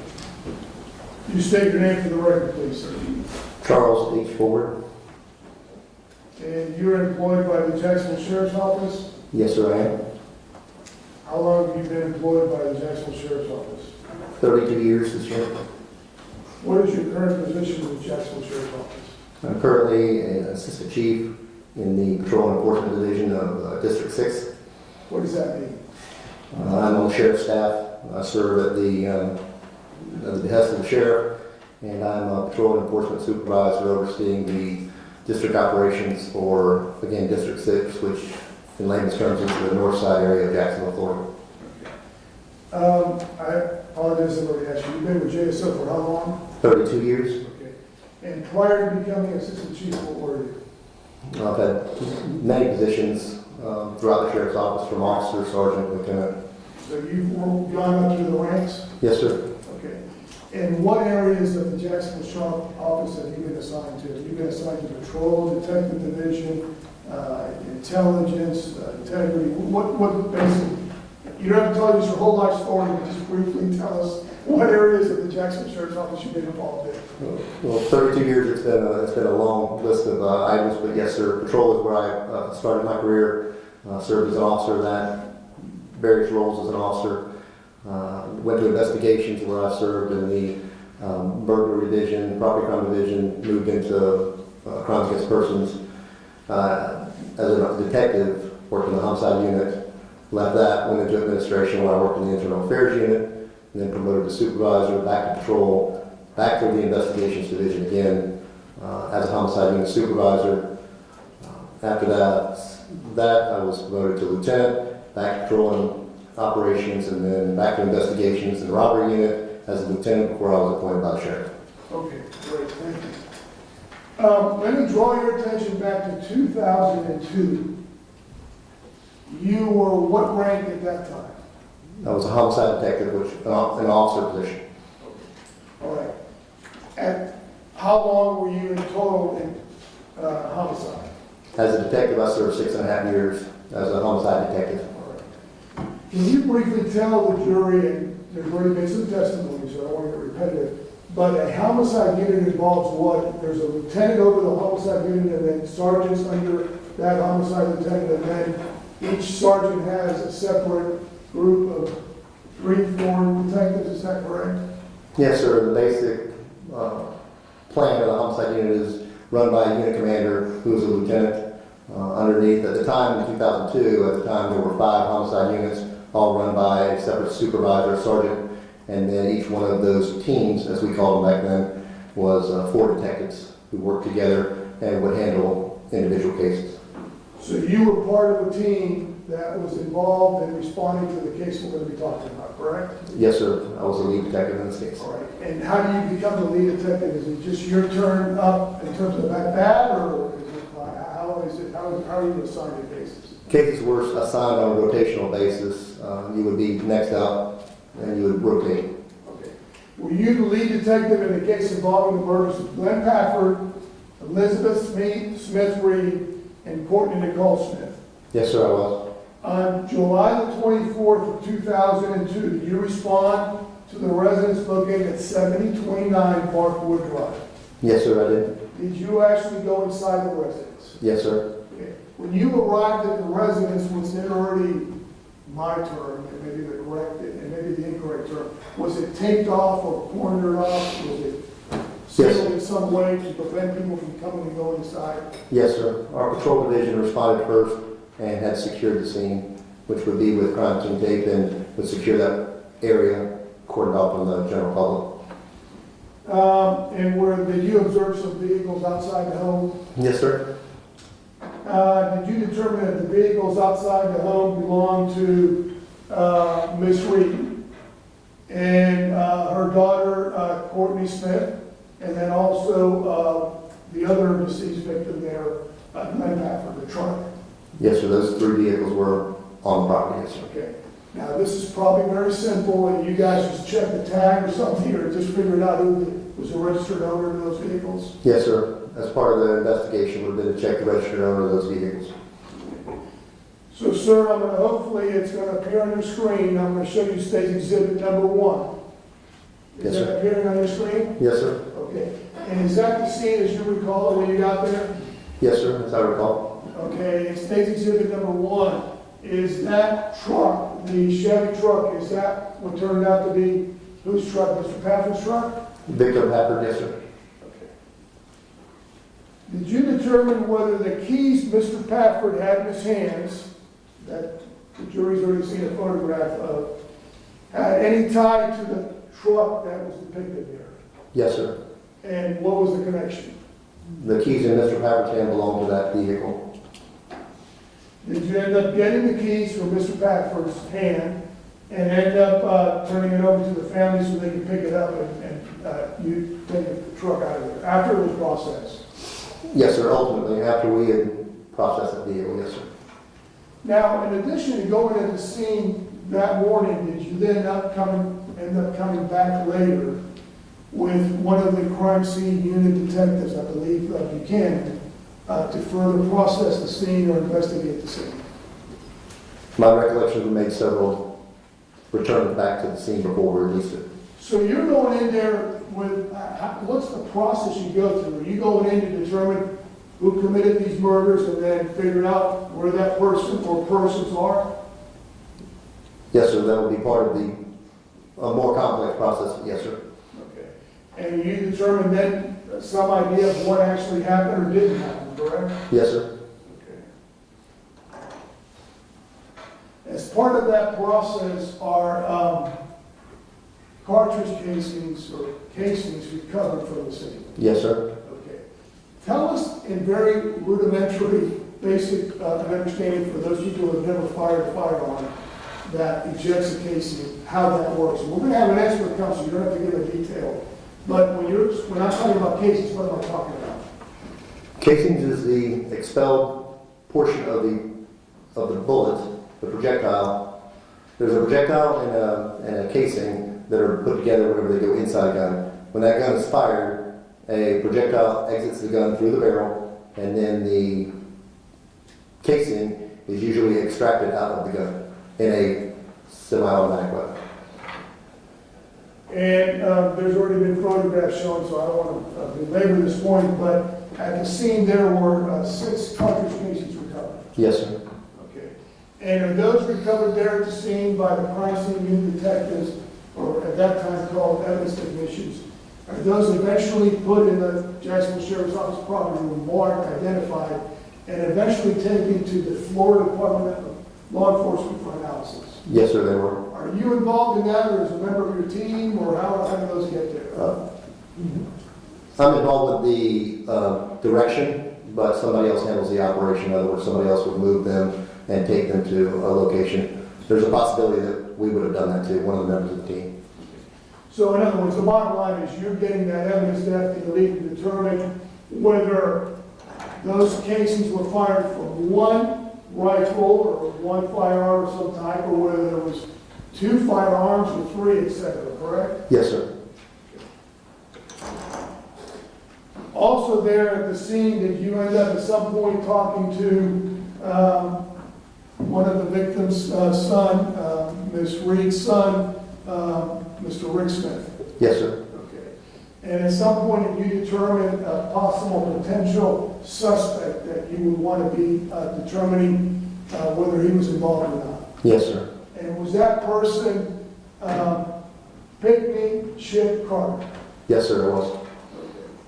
Did you determine that Mr. Carter had made a phone call earlier that morning to that residence, the night before, late that night before, and that Mr. Smith, Rick Smith, had answered it and had told the person, Pinkney Carter, that his mother wasn't home? Yes, sir, I did. Okay. And were you able to verify records as to where that phone call was made from where the defendant lived with his mother? Is that correct? Yes, sir.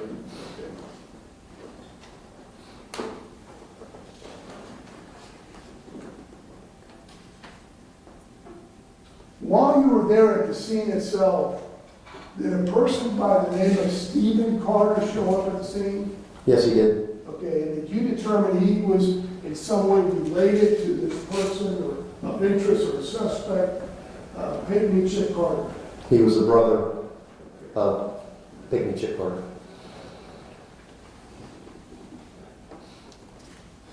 And did members of the Jacksonville Sheriff's Office talk to him?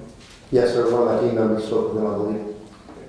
Now, later, did other members of your team go to, either yourself or other members of your team, go to where the defendant, Pinkney Chip Carter, lived on, I think it was on Pearl Street? Yes, sir. It was all, his mother's residence was on Pearl Street. Yes, sir. And is that where Stephen Carter also resided, correct?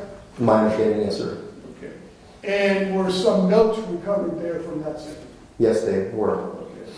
I'm going to show you what's already been introduced in the evidence. Let's see if I can get it real quick.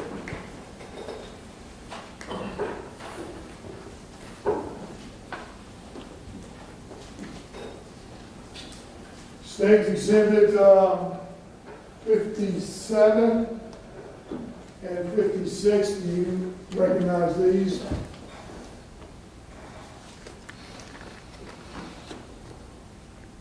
Yes, sir. These are the notes that were recovered. Okay.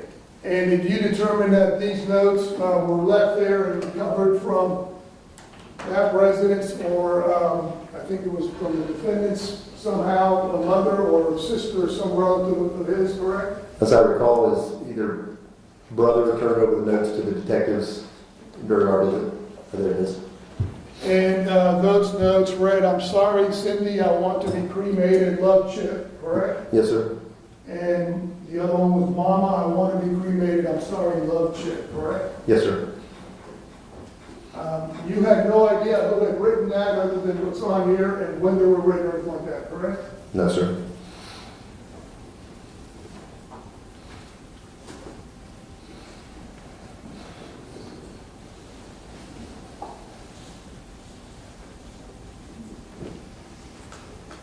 Mr. Dillon? I'm sorry. I'm just sorry to drop. Oh, thank you very much. Sorry to interrupt. No, thank you for noticing, I didn't see it myself. Thanks.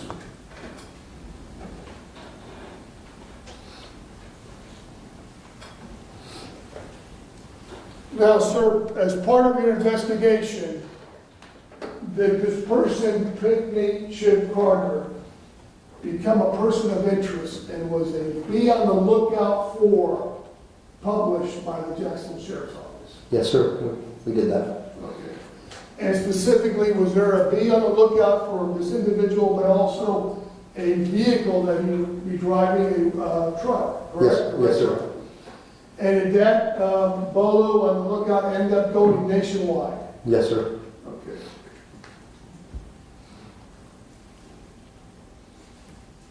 And did you attempt to find out if this person of interest, Pinkney Chip Carter, worked anywhere? Yes, sir. And did you determine that he worked at a Publix? That was his current, I believe it was his current employer. Okay. And did you go there and determine that he had not shown up to work? Yes, sir. Correct? And did you get some records or something to signify that, or check some records? Various records from Publix regarding that. And you determined that he had a vehicle, and you put out a broadcast or something to that effect about being on the lookout for this vehicle, correct? You described the vehicle, the truck, color, etc. Yes, sir. Okay. And was that put out not just to the police department, but also to the media, correct? Yes, sir. Various outlets from all throughout this region. So we're talking about July 24th of 2002. You put out this bolo, be on the lookout for this person, Yes, sir. Pinkney Chip Carter, and be out for the truck. You put out both, correct? Yes, sir. All right. And that's going out nationwide. And at some point, is somebody from Texas contacting you? Yes, sir. I'll renew an objection to pre-trial for this one. Understood. You may continue. On August the 6th of 2002, were you contacted by Texas law enforcement regarding a truck found by the Rio Grande River on August the 5th of 2002? Yes, sir. Okay. And did that description of the truck that the police alerted you on, did that description match the truck that you believe the defendant, Pinkney Carter, had and owned and had traveled from the scene? Yes, sir. As a result of that, did you, and I guess at least one other detective, was it Bobby Lyle? Yes, sir. Did you guys hop it over, my word, I'm sorry, did you guys fly over to Texas? We use a plane. Yes, sir. All right. And you got over there, and did you come into contact with individuals of, I guess, several, the sheriff's office, the different patrol people, et cetera, there at the scene of, in the Rio Grande, I'm sorry. Various agencies throughout the area assisted us in our investigation. So when you get there to the Rio Grande River, are you actually right on the river itself? Yes, sir, right on the river. Okay, and so is the river, well, I guess in TV, but let me ask you specifically on this, is that you can actually look across and see the Mexican border? Yes, sir. Okay. And estimate how far is it from where the truck was to the Mexican side? Is it pretty close? Is it something you can swim or walk across? Or? You can swim, walk, use a flotation device, some way to get from the northern boundary to the southern boundary. Okay.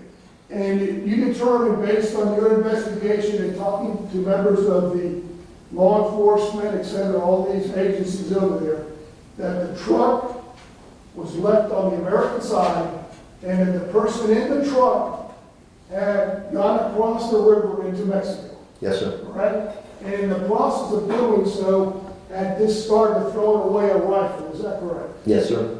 Okay. So you being a good investigator, what steps did you take to dredge or try to find the rifle in the river? So we utilized the resources that we had there in Texas that had used a fire department dive team, which dove into the river and used their techniques and were able to locate, recover items that we were looking for. All right, sir, I'm going to show you a bunch of photographs. I'm going to jump ahead because I want to get to the scene. First of all, let me show you State's Exhibit 22. Is this the rifle that ends up being recovered from the river? You said 22. I'm sorry, 12, I apologize, State's Exhibit 12. Yes, sir. It It's is. a photograph of the rifle, correct? Yes, sir.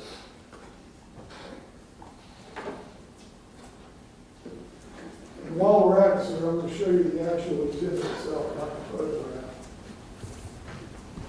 Is that a firearm, Mr. Delrad? Yes. And It is check, been checked. check by the bail, secured, it's, Yes, I'm going to have them check again. okay.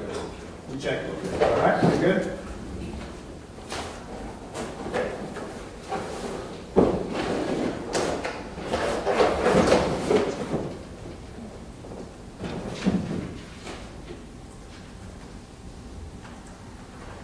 This, for the record, is State's Exhibit 84. You recognize this as the firearm, the rifle that was recovered from the river. Yes, sir. Yes, sir. May I just publish to the jury? You may.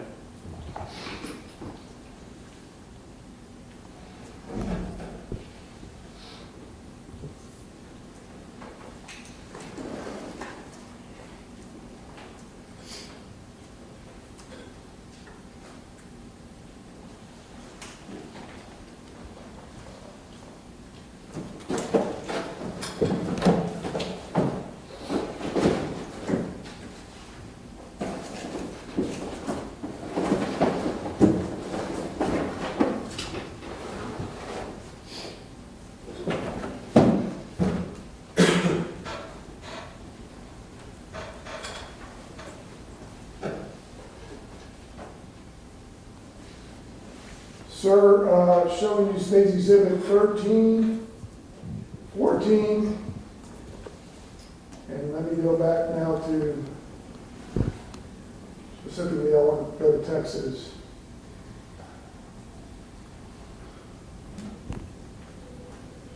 Let me stop a second. I'm going to show you State's Exhibit 58. As part of that be on the lookout for, was there a picture that you put, and I'm showing you State's Exhibit 58 that was published out there, so if anybody saw the individual, Pinkney Carter, they would be able to identify that this was the person that we're looking for. Yes, sir, that's it. And is that a photograph that was put out there? Yes, sir. As part of your investigation, you determined that after committing these murders, the defendant had gone to Georgia and had gotten a tag from a vehicle there in Georgia that was not registered to him and had switched tags on his truck. Yes, sir. Okay. Did you also determine that on the way to Texas, the defendant went by way of an ATM? I remember it was published, maybe you remember, and he used an ATM in different places. Yes, sir. Okay, and were you able through your investigative leads, but also through help of different agencies, were you able to capture some photographs, videos of him using the ATMs? Yes, sir, we did. Okay, I'm showing you State's Exhibit 60A. This is a composite for the record. I'm going to show you State's Exhibit 60A, 60B, and 60C. Do these show, I guess, capture the defendant using an ATM to get some money? Yes, sir. Okay, and you're able to do that through financial, but also through these captured videos of that? Yes, sir. And do those show particular stores, and do they have the dates on them, et cetera? Yes, sir. So for instance, I believe 60A is captured August the 1st, and then you have another one that's a different date too, or maybe the same date? I'll get to the meeting. Right. Be careful not to leave the witness. And this is probably a good time. We've been going for almost 2 hours. So members of the jury, we're going to take our afternoon stretch break, comfort break. Leave your pads face down on your chairs. Not discuss the case, and we'll see you back.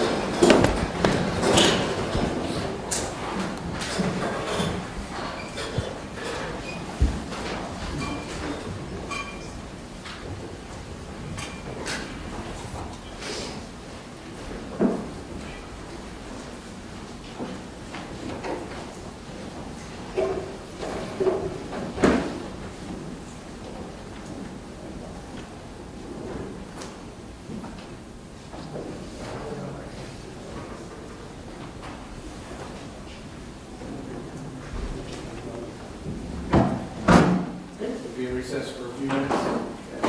You don't have to stay there. Thank you. You all right? Okay, so then we'll use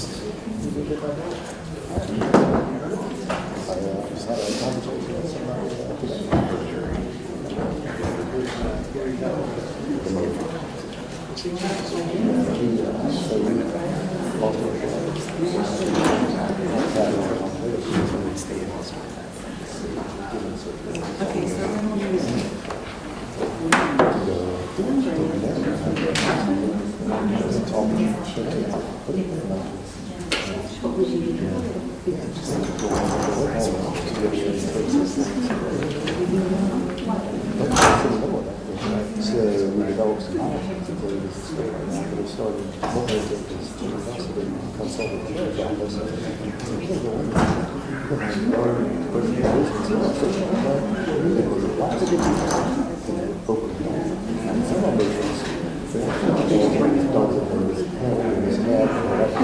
So we changed policy. I wrote it. You understand.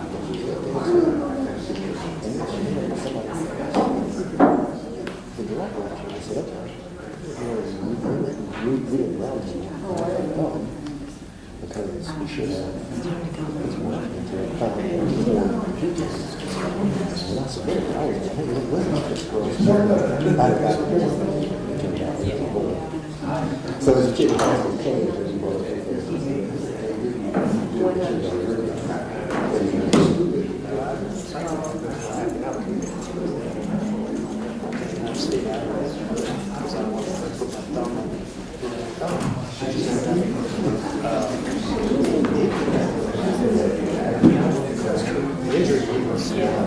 But whatever.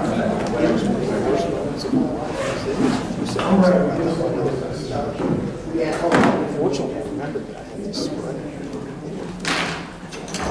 So you're saying you don't think he's going to be like 10 more minutes or so? I hope, I'm not going to have Johnny Case really excited about ready to go. So yeah, they also kind of sheepish because when they came out, You've got a thing that I can read right now. pretty good. But then they came back. Yeah, the next here's day, your- it was like 9 o'clock at night or something. I forgot. She's been scoffing. She's been scoffing through here. Come on, Bernie. You show your age. Kind of like me and my glasses. You know what's bad is I'm looking at these glasses and I got to text. New glasses, you're like, dang, I really need them. Let's say walking along. So you just say that. You know what would be easier? Part of We just do it together. Well, the problem is, I can do it, I haven't been doing that. No, that's messed up with the photographs. This is, you have it, it's buttons. I was trying to get it ready for that Jen's typing, the keys were messing with his brain when he wasn't able to function. You don't hear that, do you? Do you hear that?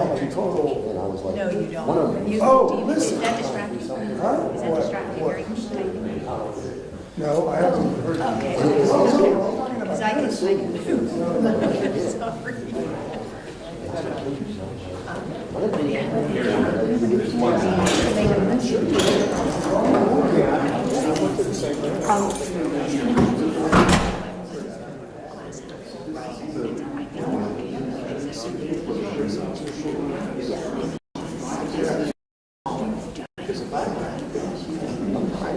Yes, good back.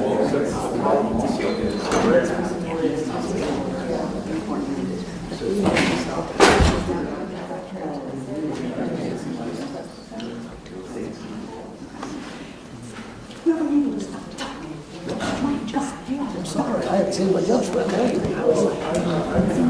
Shut up, Chuck, shut up. I need a hug.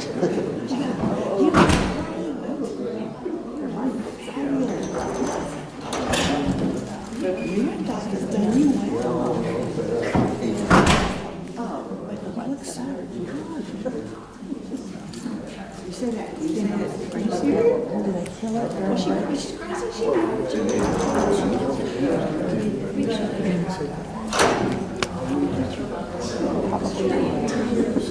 Do you remember Cindy?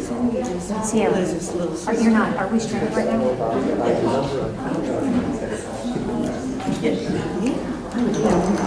Yeah, I just got it. I just got it. You look happy. I always do.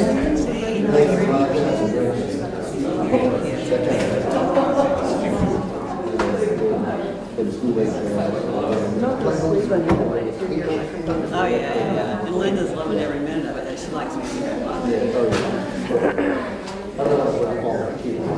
Yeah, you keep moving me a lot. Yeah. Are you gonna be here? I know, Brad.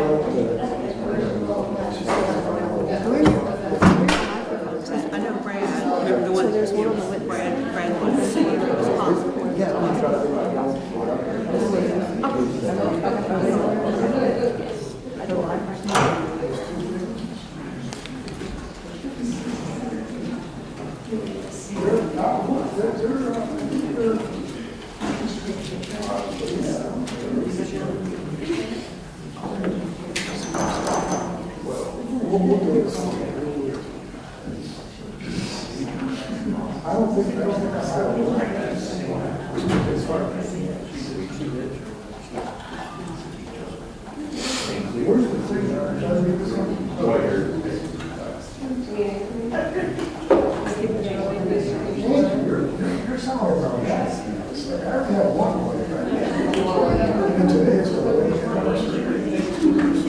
Oh, yeah, I told you that. 43 years. I'm blessed.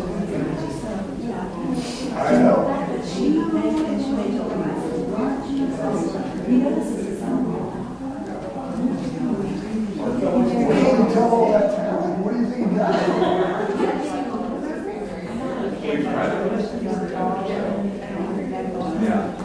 My daughter keeps it. What do you mean, like I set up the date? No.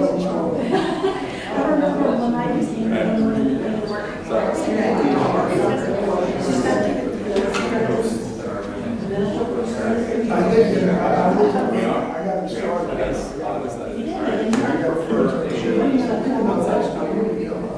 It's very good.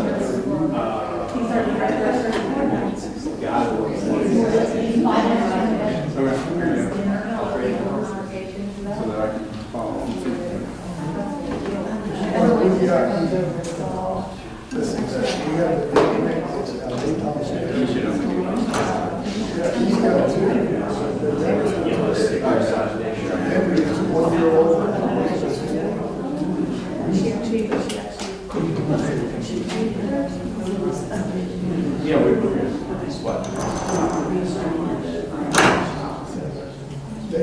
my kids have more fun with me. They always say, "Oh, man, I'm trying to shoot your ball back here." So it's kind of a problem. He kind of blends in with everybody. She can't tell us Thank you. well, you can shake your head and you can have a little.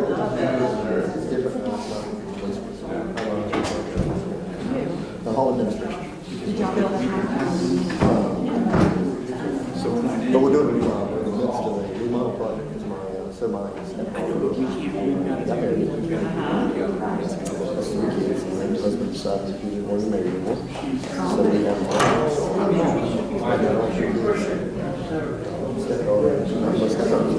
she's a dispatcher.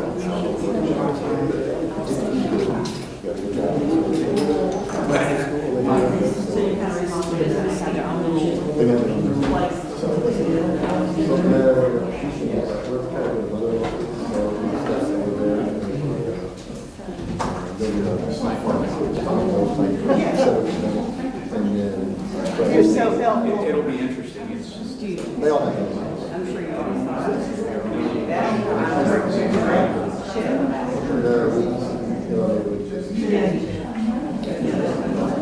Well, that's why we have the mother laws. Because that's what we're both have. How many grandchildren do you have? So all three of you.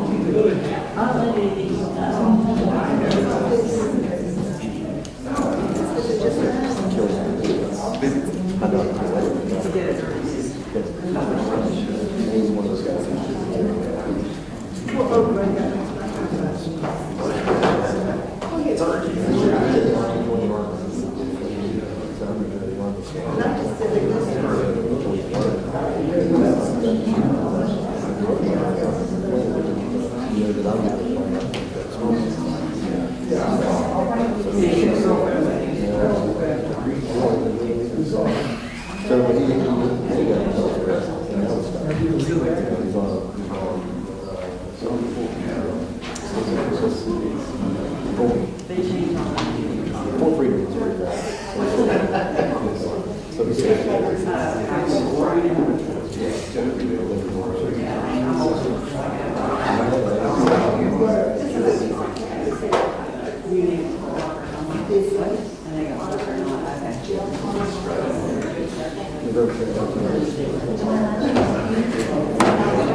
get that across. I think we should go to jury.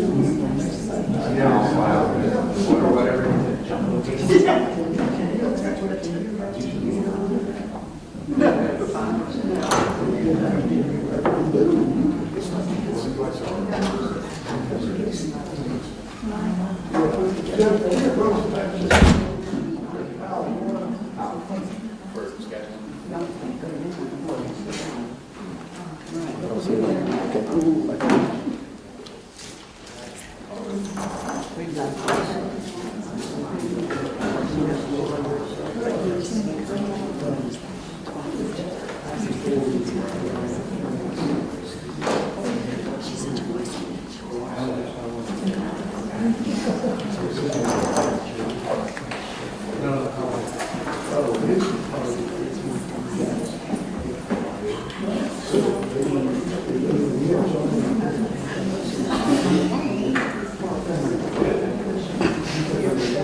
But how much? I would say probably 10, 15 minutes. Construction. Or not the second one, I'm 45. We don't have to do it right.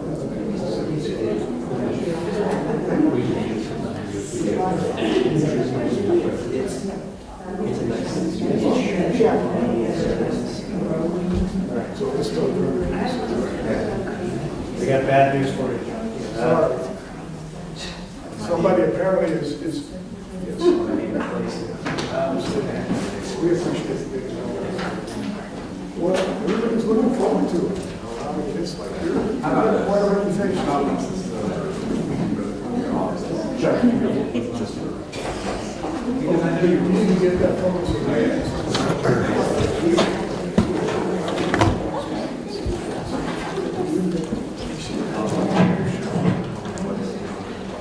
Thank you, sir. Okay, we ready to go back on the record? Yes, sir.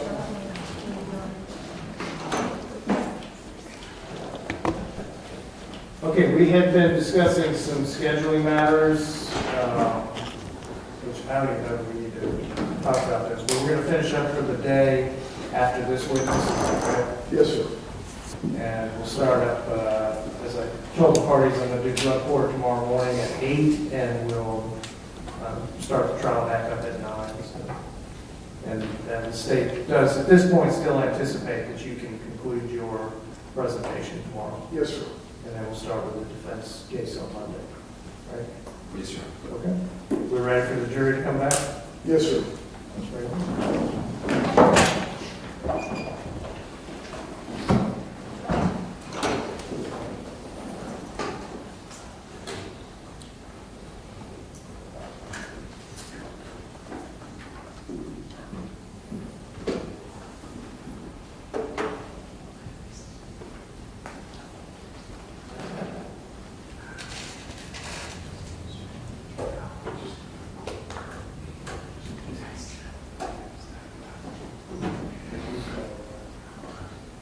Some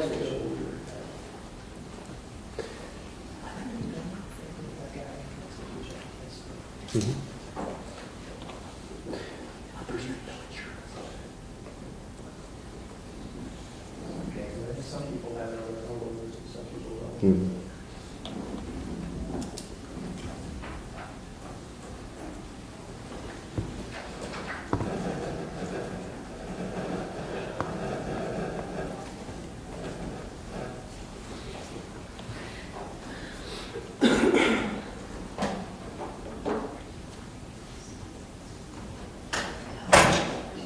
Here's the entering.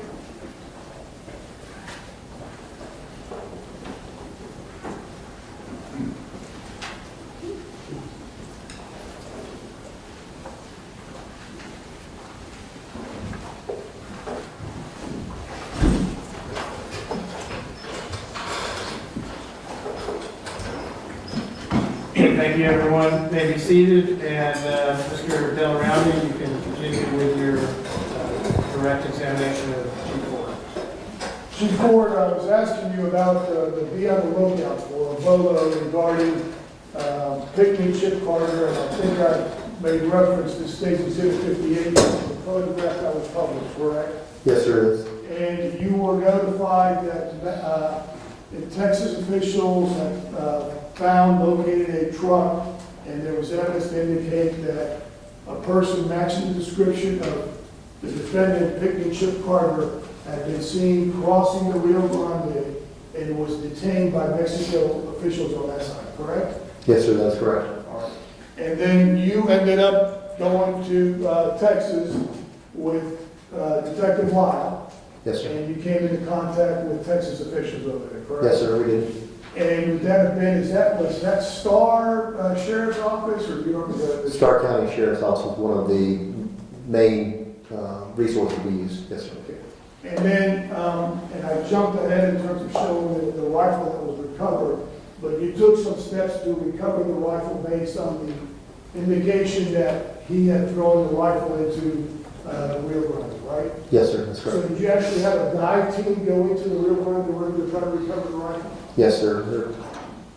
Their public safety unit, I say Fire Department, Police Department had a unit that was involved in diving the Rio Grande River, and they were the ones who located the rifle. And as you're gathering information, you also gathered information about, I believe, this State's Exhibit 60, A, B, and C, a composite that he, the defendant, had used the ATM card at different places on the way out there, correct? Yes, sir, that is correct. And then State's Exhibit 62, this was I'm sorry, 63, I apologize. This was the truck that was recovered, correct? Yes, sir. And I'm showing you State's Exhibit 64. What does that photograph show?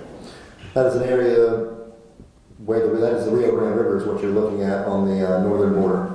That is the area where we located the truck and the items right there.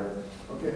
And so that is from the American side looking across, on the other side would be Mexico? That's the southern, yes, that's the southern boundary on the other side, yes, sir. Okay. State Exhibit 65. What does that photograph show? That is us in the same spot, different angle, and I believe that's when we were in the river diving for the set items. So you yourself are actually, you're not diving yourself, but you're there watching everything to make sure there is some kind of chain of custody in terms of whatever is recovered from the river is then, and it's involved in this case, you're able to bring it back to Jacksonville, correct? Yes, sir, of course. State's Exhibit 66, what does that show, sir? Just another angle of the area we were in where we recovered the vehicle and the items in the river. Okay, so he had, the person that drove this truck, who later determined was Pinkney Carter, had actually driven the truck right up to the water itself. Yes, sir. State Exhibit 67, what does that show, sir? The southern boundary, that's Mexico. Okay. And State Exhibit 68, is this showing the vehicle, the truck that was recovered, correct? Yes, sir. Okay, and it's processed in terms of what is of value inside the truck itself, correct? Yes, sir. And those numbers would just be some way of marking, so you're able to state that's matches this truck, this case, et cetera, correct? Yes, sir. And items were found in there, including, I believe, a bullet or two, correct? It's my understanding, yeah, if I recall correctly, yes, sir. Okay. And I'm just showing quickly, States Exhibit 70, 71. 72, I want to focus on that. There was actually a wallet of some type with some IDs inside, correct? Yes, sir.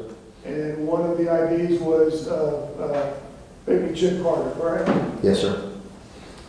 And I believe States Exhibit 73, that's an actual bullet that was recovered in the floorboard of that vehicle, correct? Yes, sir, it is. Let me jump ahead to States Exhibit 80. What does that photograph show? It's one of the divers that we utilize to recover the said items. So they're actually, even though it doesn't appear to be that deep, they're wearing like scuba gear and stuff in there? Yes, sir. States Exhibit 81, what does that photograph show, sir? This is one of the divers, I believe this is when they had recovered the listed firearm. States Exhibit 82, what does that photograph show? The listed firearm that we recovered. And are those, you're aware, are you over here? Blocked off right there next to that person? It appears to be me, yes, sir. Okay, all right. You wearing sunglasses? Yes, sir. Okay. And is that, you get at the police department and then the dive team, who's this guy with the rifle? Is that do you remember who that was at all or not? He is with one of the local agencies there. I'm not sure if he's a crime scene unit or just one of the other officers that was involved with the dive team. Okay, let me ask you this purely for everybody's benefit. When a rifle is recovered from the river, does something have to be done in terms of the water or something to maintain the rifle itself so it doesn't get contaminated, rusted or something? Is there something you have to do to preserve it in some fashion? Yes, sir. And that was one of the things that I learned from this dive team. We recovered the rifle in the Rio Grande River. The river water has different types of elements in it, etc.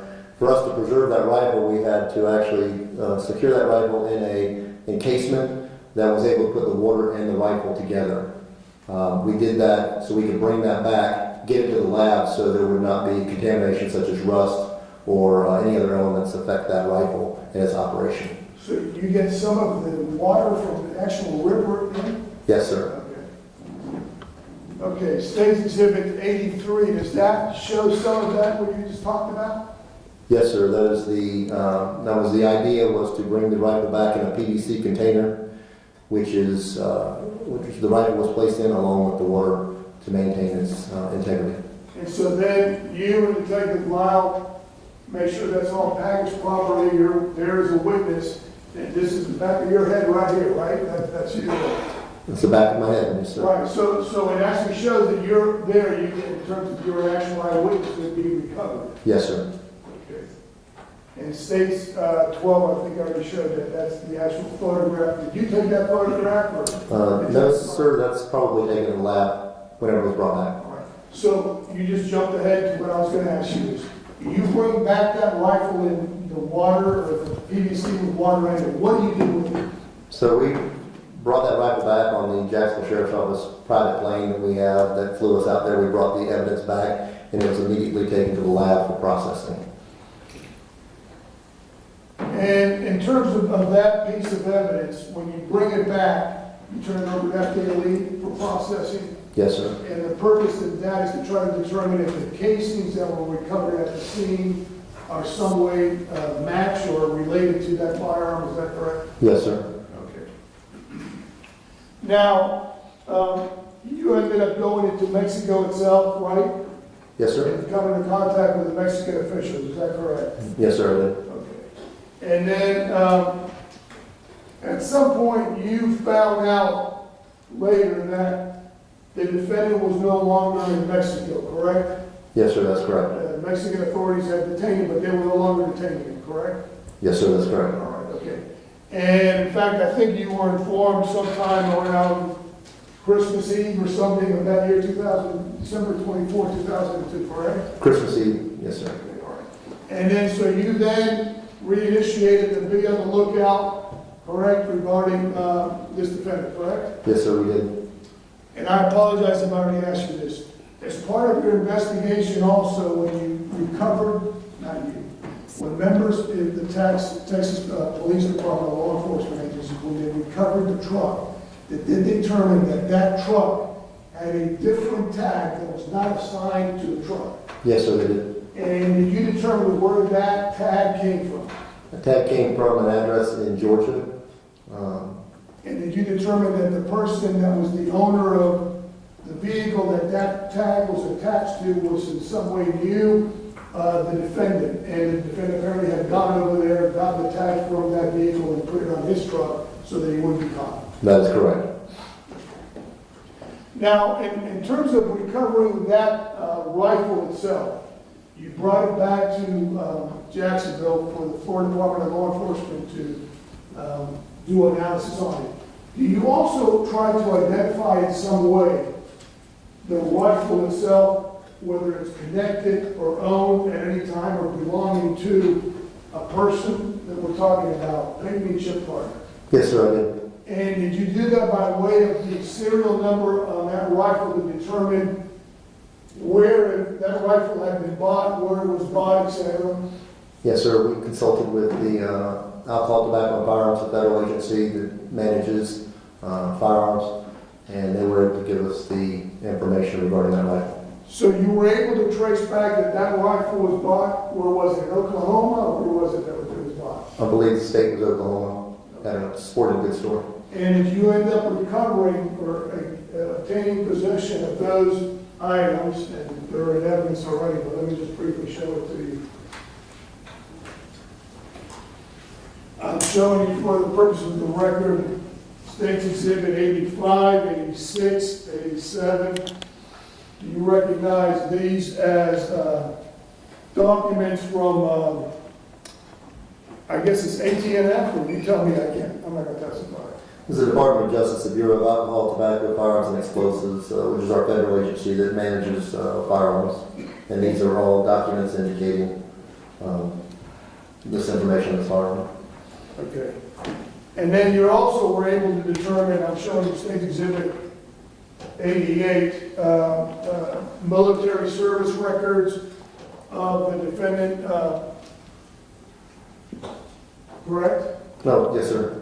This is his military service form. All right. And that was related to the firearm, et cetera, to be able to tie it to Oklahoma? Yes, sir.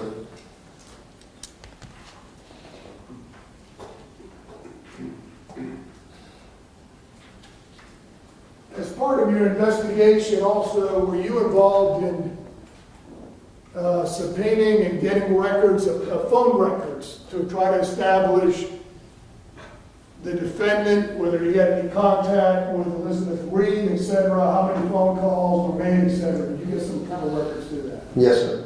Okay. And you also get records from the Publix Employee Federal Credit Union regarding Chip Carter transactions. Yes, sir, we did. Okay. And then I'm showing you State's Exhibit 59.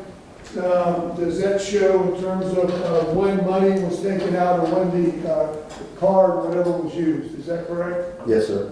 And that exhibit has from July 23rd all the way through when? Through August 1st of 2002. And does it have particular places where that card was used? Yes, sir, it does. Okay, can you just briefly tell us those locations? So to go from 7:23, the card was used in Jacksonville, Florida. 7:23, 3:23 p.m., Jacksonville, Florida, gas station. 7:24, 1:13 a.m. was a public store at Roosevelt Mall. 7:24 at 1:13, a secondary transaction at the Roosevelt Mall public store. 7:25, 2002 at 3:25 p.m., public store, Lake City, Florida. A secondary transaction on 7/25, 2002, public store, Lake City, Florida. 7:30, 2002, 11:38 p.m., public store, Valdosta, Georgia. 8/1, 2002, 7:55 a.m., public store in Tallahassee, Florida. Secondary transaction, 8/1, 2002, 7:55 a.m., public store, Thomasville Road, Tallahassee, Florida.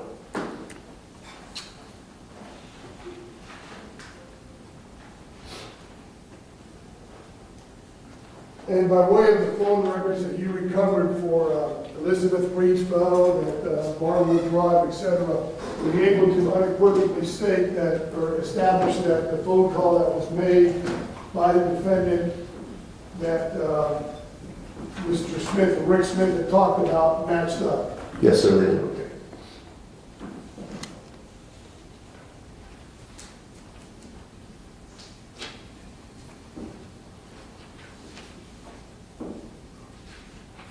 And that, going back to the original scene of the murders, that residence itself, was there any evidence of a break-in? That is, a window being smashed, a door being smashed, some way of entering or breaking into that residence? No, sir, it's not.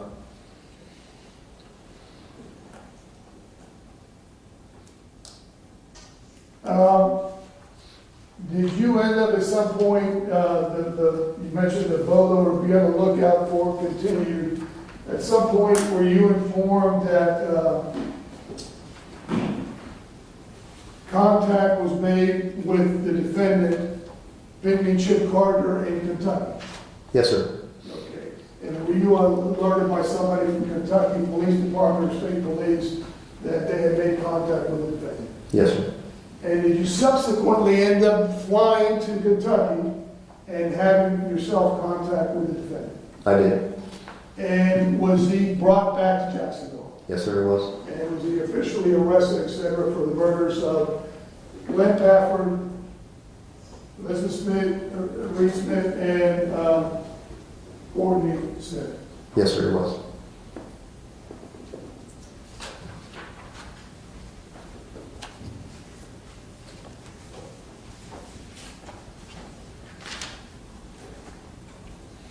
May I have a moment, Your Honor? Yes, sir.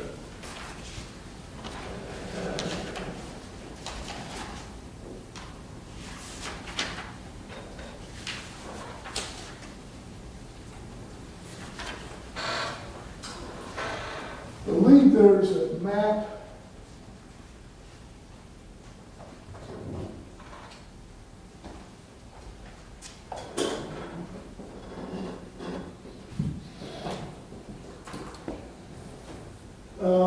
and we're going to have some testimonies about this because I don't want to belabor it, but I just want to show you briefly the state's exhibit 54 and 55, and I don't want to ask you a bunch of details about that, but these are maps of the area near where the murders occurred, is that correct?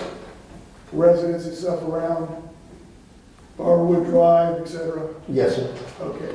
Did you end up finding out that neighbors had contact, neighbors of the victim, I'm sorry, of the deceased, had contact with the defendant prior to the murder, or had seen him in his yard, or seen somebody that looked like a defendant in their yard? Yes, sir. Okay. Did you end up, you or the members of your team end up interviewing those individuals? Yes, sir, we did. Okay.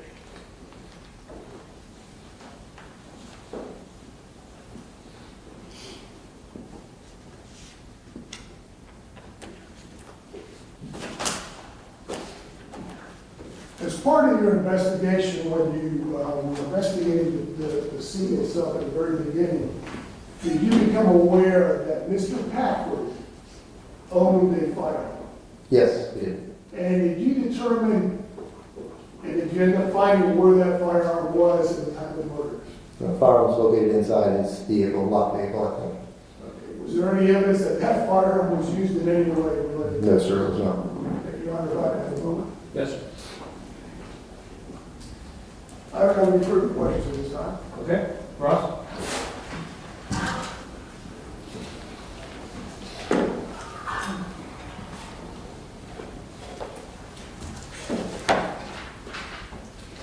Good afternoon.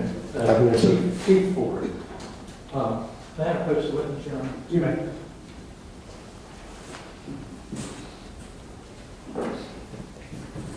I want to show you what's been marked as State's Exhibit 36 that's been shown on the screen, but not on the board, and also State's Exhibit 6 that was shown on the screen.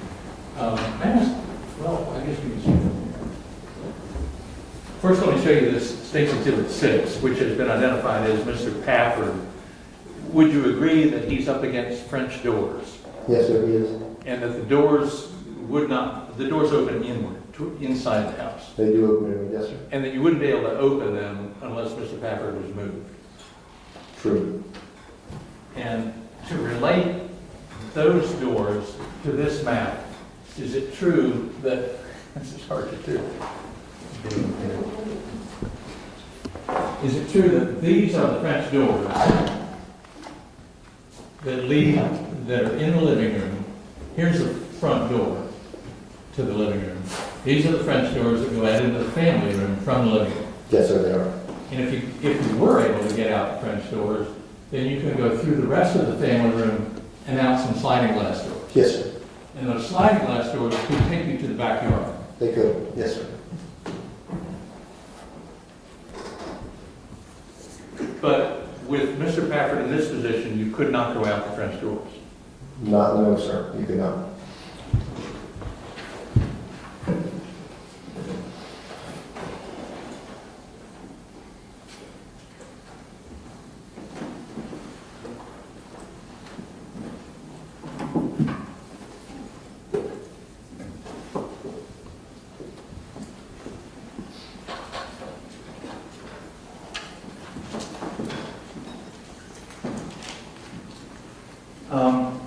And when you were at the scene, you took note that Mr. Pafford had his car keys either in or right near his hand. I believe they were contained in his hand, yes, sir. And he was barefoot. Yes, sir. And there were men's tennis shoes right next to each other on the couch. Yes, sir. And his car was parked out in the driveway. It was in the driveway, yes, sir. And Mr. Del Rihanna noted that part of your job as a homicide detective was to determine some idea of what actually happened or didn't happen. And you did that in this case. Yes, sir. And from all that you could tell, you concluded that Mr. Pafford was probably confronted at the front door as he was leaving the house. Yes, sir. And you didn't find any sign of forced entry in the house. You said that. No, sir. You mentioned that as a result of the notes, the two notes that were recovered from the home where Mr. Carter and his brother Steve and his mother lived, as a result of those two notes, you checked the Evergreen Cemetery, didn't you? We did. Thinking that Mr. Carter may have committed suicide. That was our assessment.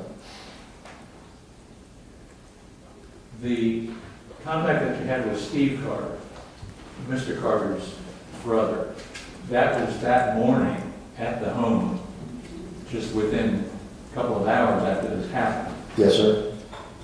And he had come there looking for his brother Yes, he did. after finding those notes. That's my recollection, yes, sir.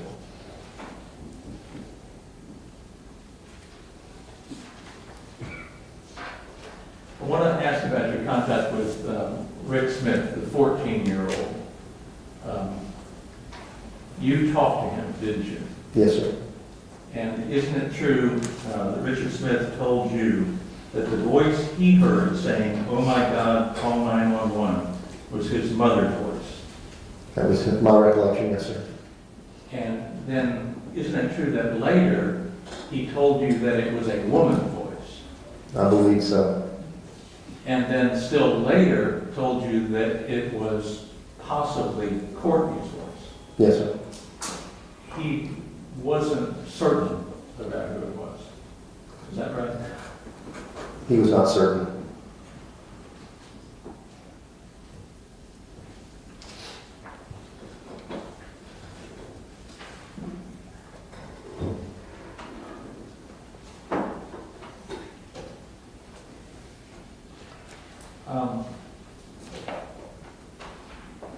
We've heard about some of the people who went inside this home when police and rescue got there. And you recognize that Sergeant Shanefield went inside the home. Yes, sir. And he was with Sergeant Hike, the new sergeant who was riding with him as a trainee. It's my recollection. And Officer Donker was the reporting officer, so he went inside. Yes, sir. And then also there was an officer, Anthony Preston, correct? I'd have to review the report, but yes, I would, if that's what's written in the report, that would have been true. Okay.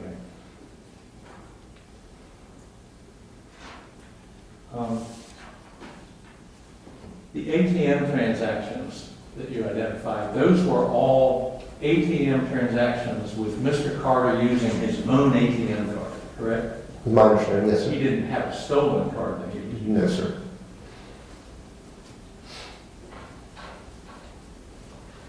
And you testified about he was found in Kentucky, he was apprehended, and then he was brought back here. He didn't fight extradition from Kentucky, did he? No, sir, he did not.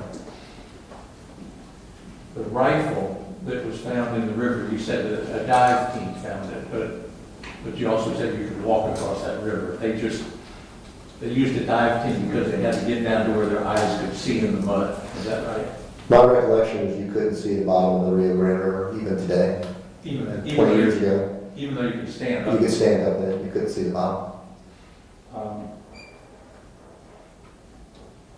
The rifle, when you tracked that, or somebody tracked it for you, it was tracked as being purchased in Oklahoma, and that was in 1977. Yes, sir. And that was purchased legally by Mr. Carter, Yes, sir. who showed his ID, and it was a military ID. Yes, sir. It's my recollection. And it was a .22 caliber rifle, Yes, sir. which is the weakest of hunting rifles. I wouldn't be able to testify that. I'm not a firearms expert. And the tag that was on the truck when it was found in Texas had a tag that did not belong on that vehicle. Yes, sir. And it had been taken from a person in Georgia who was familiar with Mr. Carter, who was in fact a friend of his from, Yes, sir. from long ago. I'm not sure of the time frame, but they had a relationship. And it was taken from a secondary vehicle that was parked in his yard, correct? If I recall correctly, yes, sir.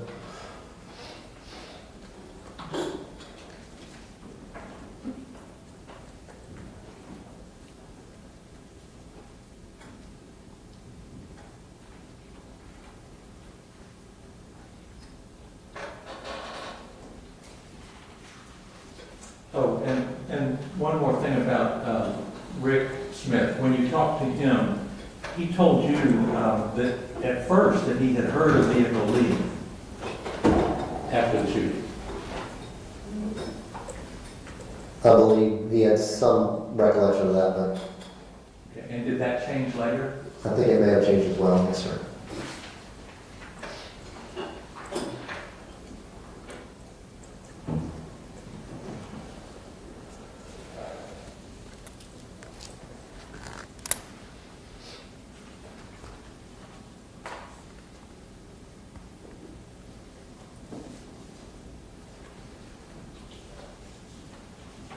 No, I think that's all. Thank you. Anything else? Very briefly, Your Honor.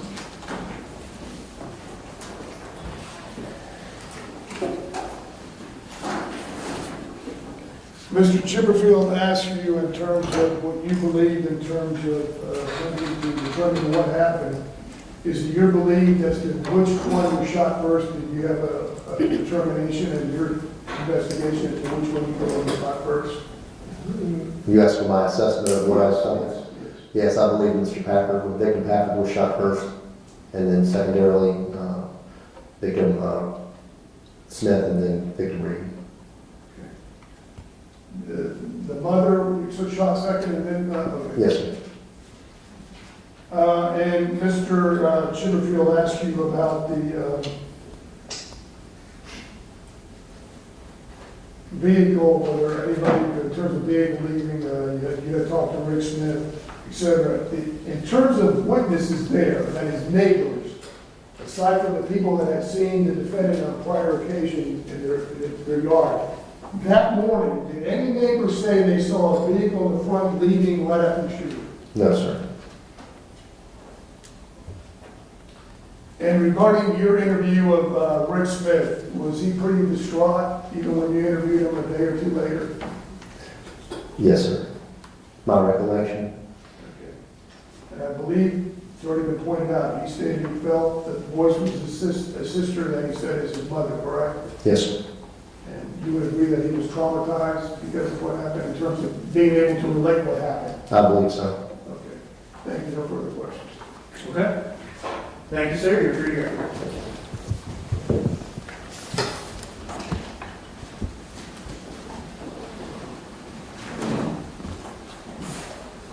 Members of the jury, I'm told that the next witness or piece of evidence that you'll be hearing will be rather lengthy.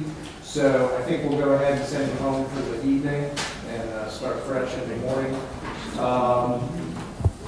I know I've been telling you we start at 9:30 and then we don't start at 9:30, but tomorrow I'm going to try to start by the quarter at 8 and be done by 9.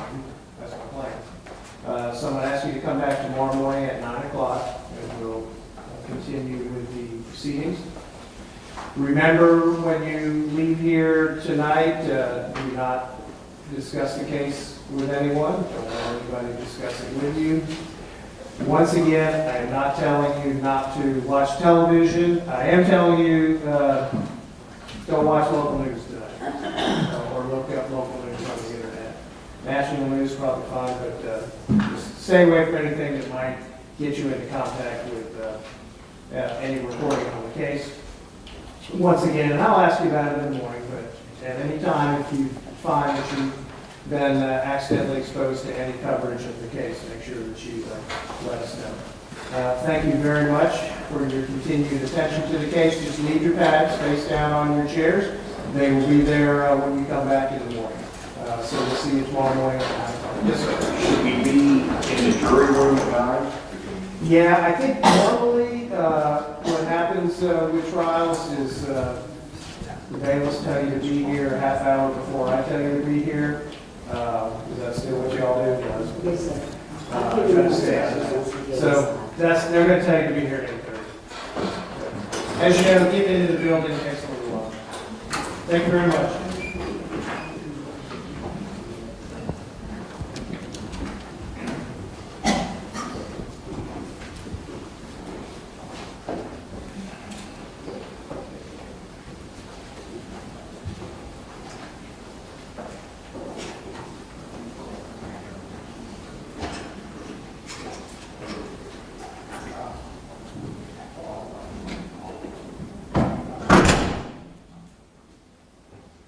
And I know we're a ways away from this, but if y'all started talking about the verdict form and all that, that's probably the most complicated thing that we do. Mr. Newman's already got a draft, so we should probably, I believe we'll have something for the court on Monday. We'll work over the weekend. I think that's fine. We need two separate verdict forms, which is split out of the ordinary, because you gotta have one for each victim. Yeah. Okay, anything we need to talk about before we break for the evening? I believe we're gonna get together something today or early tomorrow and talk about different impact statements. Both sides are free. I tendered some to, or most of them to Mr. Chipperfield, and I know he's reviewing and he's gonna have some objections, so I told him before we tendered it to the court, if both sides could agree, then that would make it easier for everybody. Okay, and then get together one more time and talk about it. I know you may not agree, but get your proposal, Mr. Delariano, the victim impact instruction that you want me to read, and then you can put on the record anything about that. Oh, before, that's right, before the. Correct, because I gotta read it again before the testimony. Yeah, that's true, I forgot. Okay, anything else? No, sir. Thank you, everyone. We'll see everybody at 9 o'clock.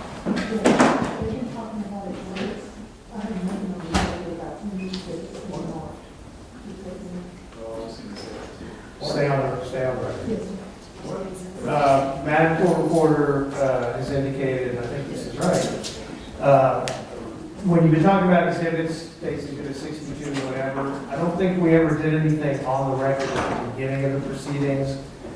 I know the court had given you some time and you guys had got together and talked about what you were agreeing to and whatnot.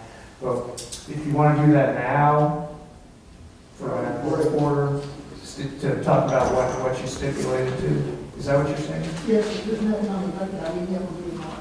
I appreciate Madam Court Reporter. The state and defense have talked about what procedure. The state's intent is everything that was introduced in the guilt phase, either the state or defense introduced would be, it's in evidence already, so we don't need to reintroduce it. And those would be exhibits 1 through, from the state standpoint, all the way through,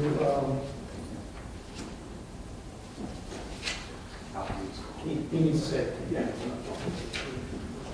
89. And there is a clerk's official exhibit list, which was filed on September 27th of 2005. And I know Madam Clerk is looking that over, and that's what is all the evidence up here on the table. That also includes, for the record, defense exhibits, and we're just talking about in the guilt part, exhibits 1 through 1 through 40. And Your Honor, I agree with all that with one caveat, and that is that I filed a motion to exclude all evidence about flight. And I assume when I filed that, that meant all the photographs, all the evidence about flight. The court denied that motion, and that's when we agreed not to contest any of the photos that were coming in about Texas and the recovery of his car. No, understood. And so that means that the defense objection to that evidence coming in during these proceedings is not waived. You have standing objection to it, but you're not contesting you're not making the state lay a foundation, in other words. No, sir, that's right. We agreed that that would be the case, and I don't have any additional arguments about any of the particular photos. Okay. For the record, those exhibits would be not just photos, actual physical evidence, such as the rifle that we've already talked about, the bullets, the cases, etc. Those are all numbered in that clerk's office memorandum of the trial itself. And we're just talking about the guilt phase. So I don't know if we need to do it any other way. I can go and... I'm good with that. Madam Court Reporter, are we good? Okay. All right, anything else we need to talk about today? Your Honor didn't say that. We have penalty phase exhibits that the state has agreed to also. And those are marked P dash and then a number.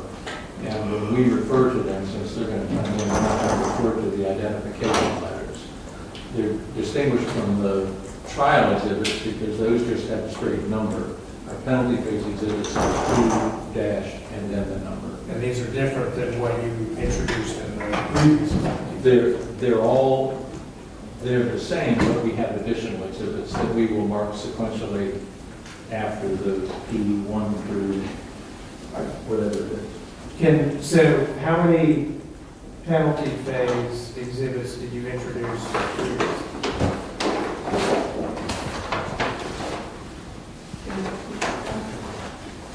The reason why I'm asking is, can we do, however you want to do it, can we do it where you introduce 50 penalty phase exhibits, and then you've got an additional 27, those become 51 to 77, you know what I'm saying? Yes, that's the way we intend to do it. Oh, okay. I think for purposes of, since this is technically the penalty phase is a new thing, those have to be reintroduced individually. Well, I agree, but it's no different than what you did. You've got State's Exhibit 62 from the first trial, and now it's 62 in this one. No, I agree in terms, I'm just saying, this is a new procedure, those are already in evidence, so, well, regardless, I'm So many years, that's something we're gonna, my point is we should treat it the same way. I'm not disagreeing, I'm just saying, that, I guess that's a number, that's a different number, I guess we're calling it P1, P2, that's all I'm trying to. Well, no, I agree with you there. That's kind of what I was trying to get to, is why we have to have not the item of evidence, but the identification letter. We don't want to make it more complicated. mean, if you're stipulating, it just needs a number. Yes, and ours, prior to it, was, of course, all marked and all of us on wood. I just don't remember what the highest number was. The clerk. Right, we all can figure that out, because you're not getting into that till Monday anyway. Madam Court Reporter has a question. It sounds like it's 1 through 22, so we'll start at the next number. Yeah. Yeah, just, you got questions? Okay. Everybody else needs to stop talking for a second. So Monday, you're gonna come in and introduce these P exhibits, and I'll put a parenthetical that these exhibits are now introduced as of Monday. But these others you stipulated to not show them introduced now. Yes, and we should be stipulating to the ones on Monday. I don't think there will be a disagreement on it. If there is, then we'll handle that. I guess these new for penalty, I call them P1, because if not, there's going to be 1 and 1 in both, in other words. Yeah, bring it on. And the state tomorrow, as part of the penalty, this penalty phase will be putting in news. Some will be stuff that will go back to the jury. Others are just for reading purpose, but we will label them. We're starting from scratch our penalty phase. We're not going to go back to prior anymore. Yeah, we all do it, as long as Madam Clerk is good, as long as Madam Court Reporter is good.